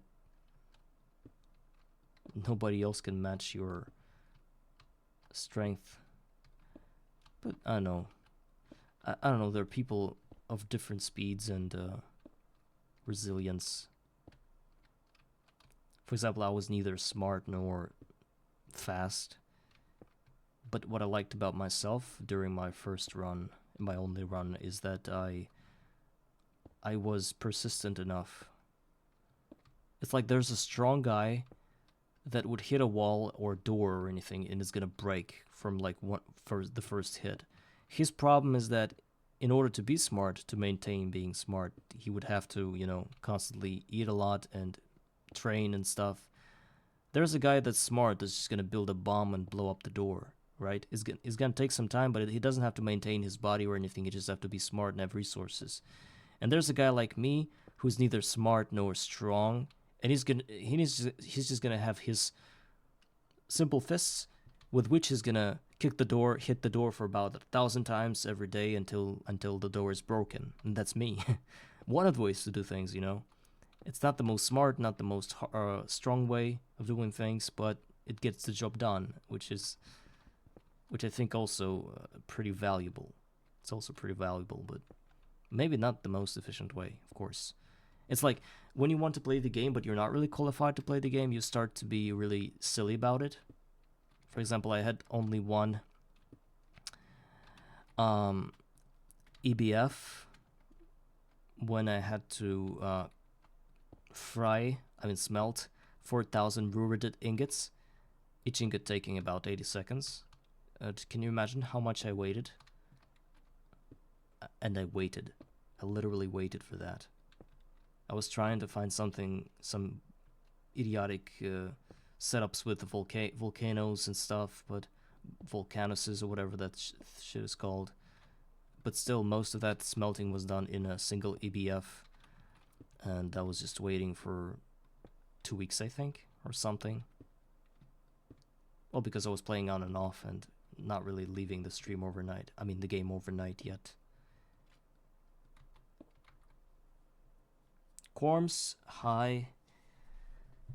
Larvae, no, there wasn't any accident. The mobs just blew up about an hour ago, and I just forgot to do anything about it. If that's what you're talking about, the second cobblestone sphere inside the mob farm, it's AFK now. The farm is not working, and I'm fine with it because all my experience most of my experience is from the fields anyway.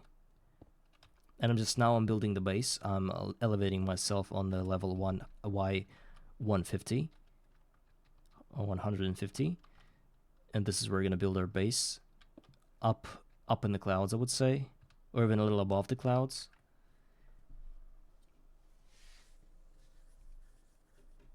You begin the day with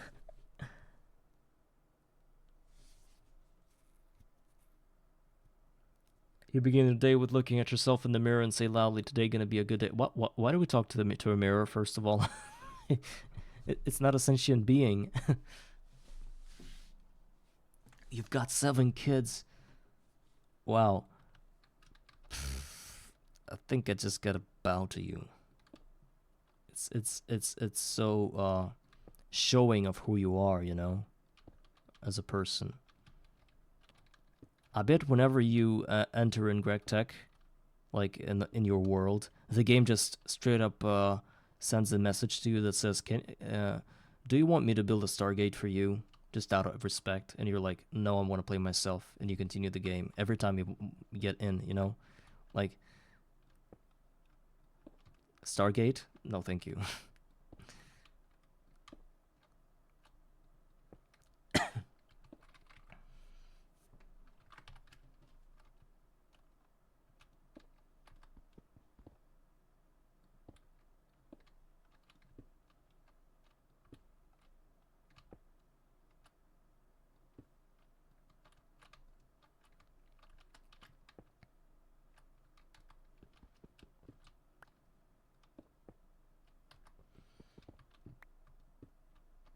We're almost there.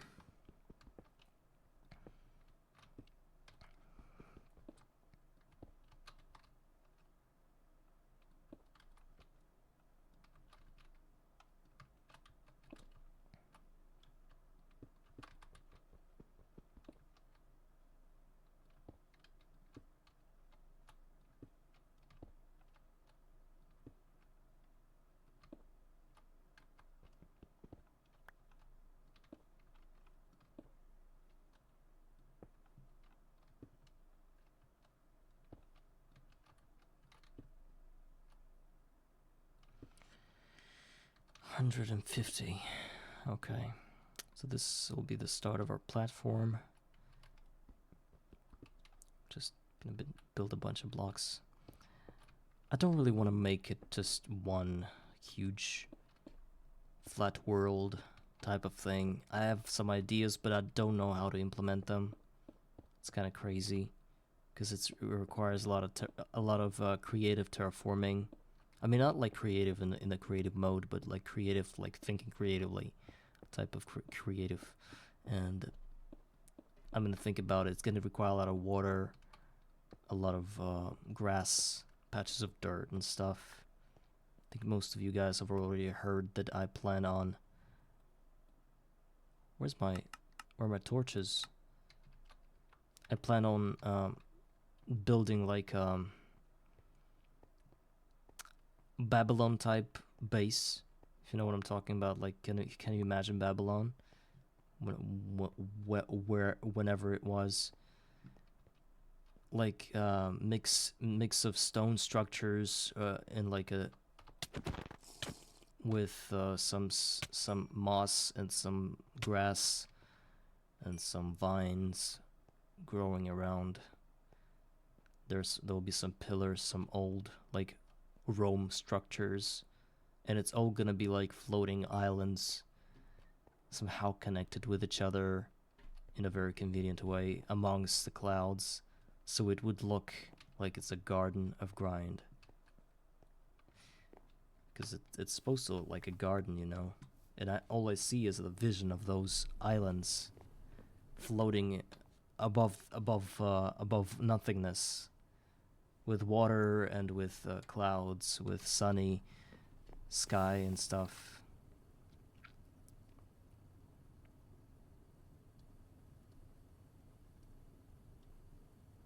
Yeah, yeah. I might have said just some kind of not really connecting type of bullshit, like how can Rome be in Babylon? But what I meant was like those pillars that are usually in structures that are found in Rome, in an ancient Rome. You know, like the Great Library or whatever, and there are like pillars with I don't even know that word, such words. You know, like columns and stuff. I don't know why I thought about Babylon though. Probably because of the game Prince of Persia, where in one of the chapters there was like I think the prince went to the Babylon, and there were like these huge castles. I don't know, lands where that would look like my vision, you know, but there were no floating islands or anything. But it would look like it was all covered with grass and moss, and it was like abandoned, derelict, you know, half destroyed. And I wanted to look like that, but with some technology inside. I don't know how I'm gonna play it out, because I'm a terrible builder. I always envision some things, but in the end, it's a flat world made out of dirt and a few crab boxes.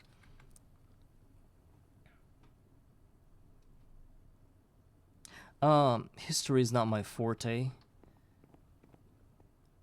because the capital of London is Great Britain. You know what I mean? And it's like I was talking to guys, and I was like, why are there two Washingtons in America? One being the Washington state, and the other being like District of Columbia. And they were trying to explain these things to me, and I guess most of them just face palmed so hard their faces were flat for some time. And I'm still that guy that doesn't know anything about history. Am I ashamed? Yes. But I have to live with it somehow. I can be silent about all of this. I cannot talk about my vision of Babylon mixed with Rome, ancient Greeks and stuff. But I could also say all of that get obliterated to pieces by people that know something about something.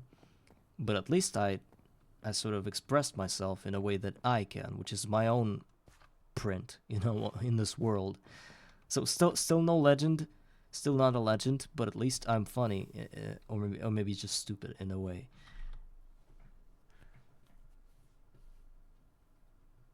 Yeah, I guess if you really want, you can pull everything and make everything make sense.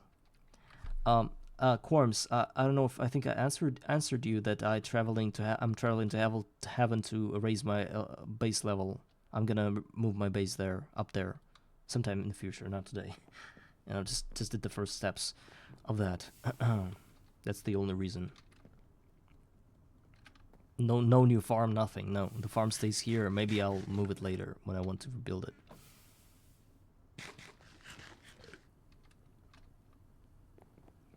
So I think anything can make sense. Literally, like if you like a person, or if you want to support somebody, you can make anything mean anything.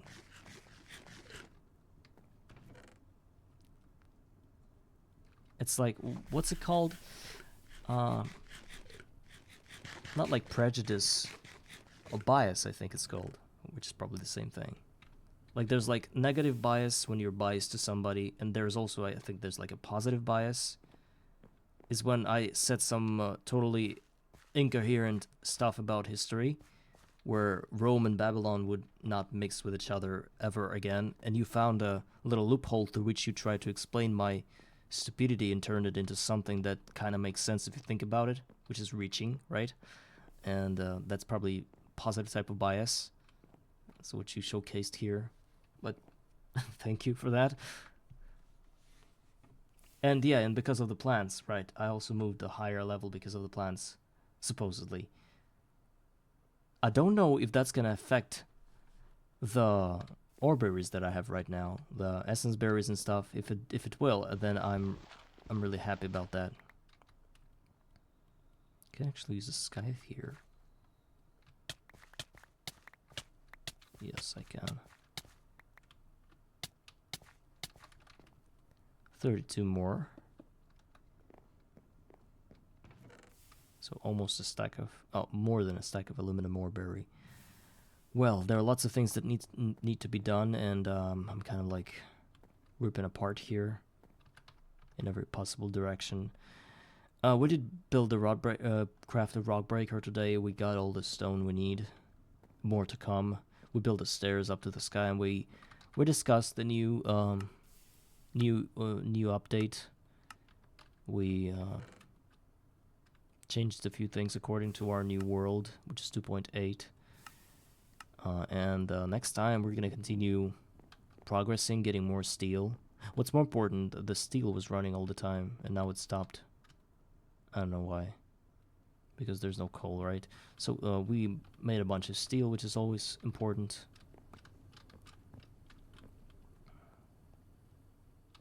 Probably need to build like 3 more of these break blast furnaces. So next time I think we're gonna move our base, collect more steel, probably try to work toward these 2 machines. They're gonna get us new diamond spikes, because the next farm I'm gonna have on a higher level is going to be with diamond spikes. This is what I have in my vision. I'm gonna automate the item collection, the XP collection as well. I'm gonna build an iron tank sooner or later. I'm gonna automate my XP farm, and from there we're gonna move a lot faster. But who knows when it's gonna happen. These days it's getting harder for me to stream because my work is overwhelming in my real life, but today I was like really broken and stuff, but still slept for a few hours and decided to get in for a few hours just to say hi to you guys. And I'm really glad that somebody new who is Sir Balzamon chipped in today and talked to us, and that was really awesome. Thank you, man, for supporting, for watching my stream, and I really appreciate that. So guys, yes, thank you. Of course, it was not the best stream experience today because I did not have my chat with me. It kind of got broken, and now I do not see any messages. I have to alt-tab back into the Twitch or into my OBS, so I was constantly pausing and stopping the game and stuff. So sorry for that. I'll try to fix it next time. Tomorrow probably won't be able to stream, but maybe wait, actually, it's Wednesday tomorrow. It's maybe I will be able to stream. We'll see. So thank you all for watching, and I guess I'll see you next time. Goodbye, guys.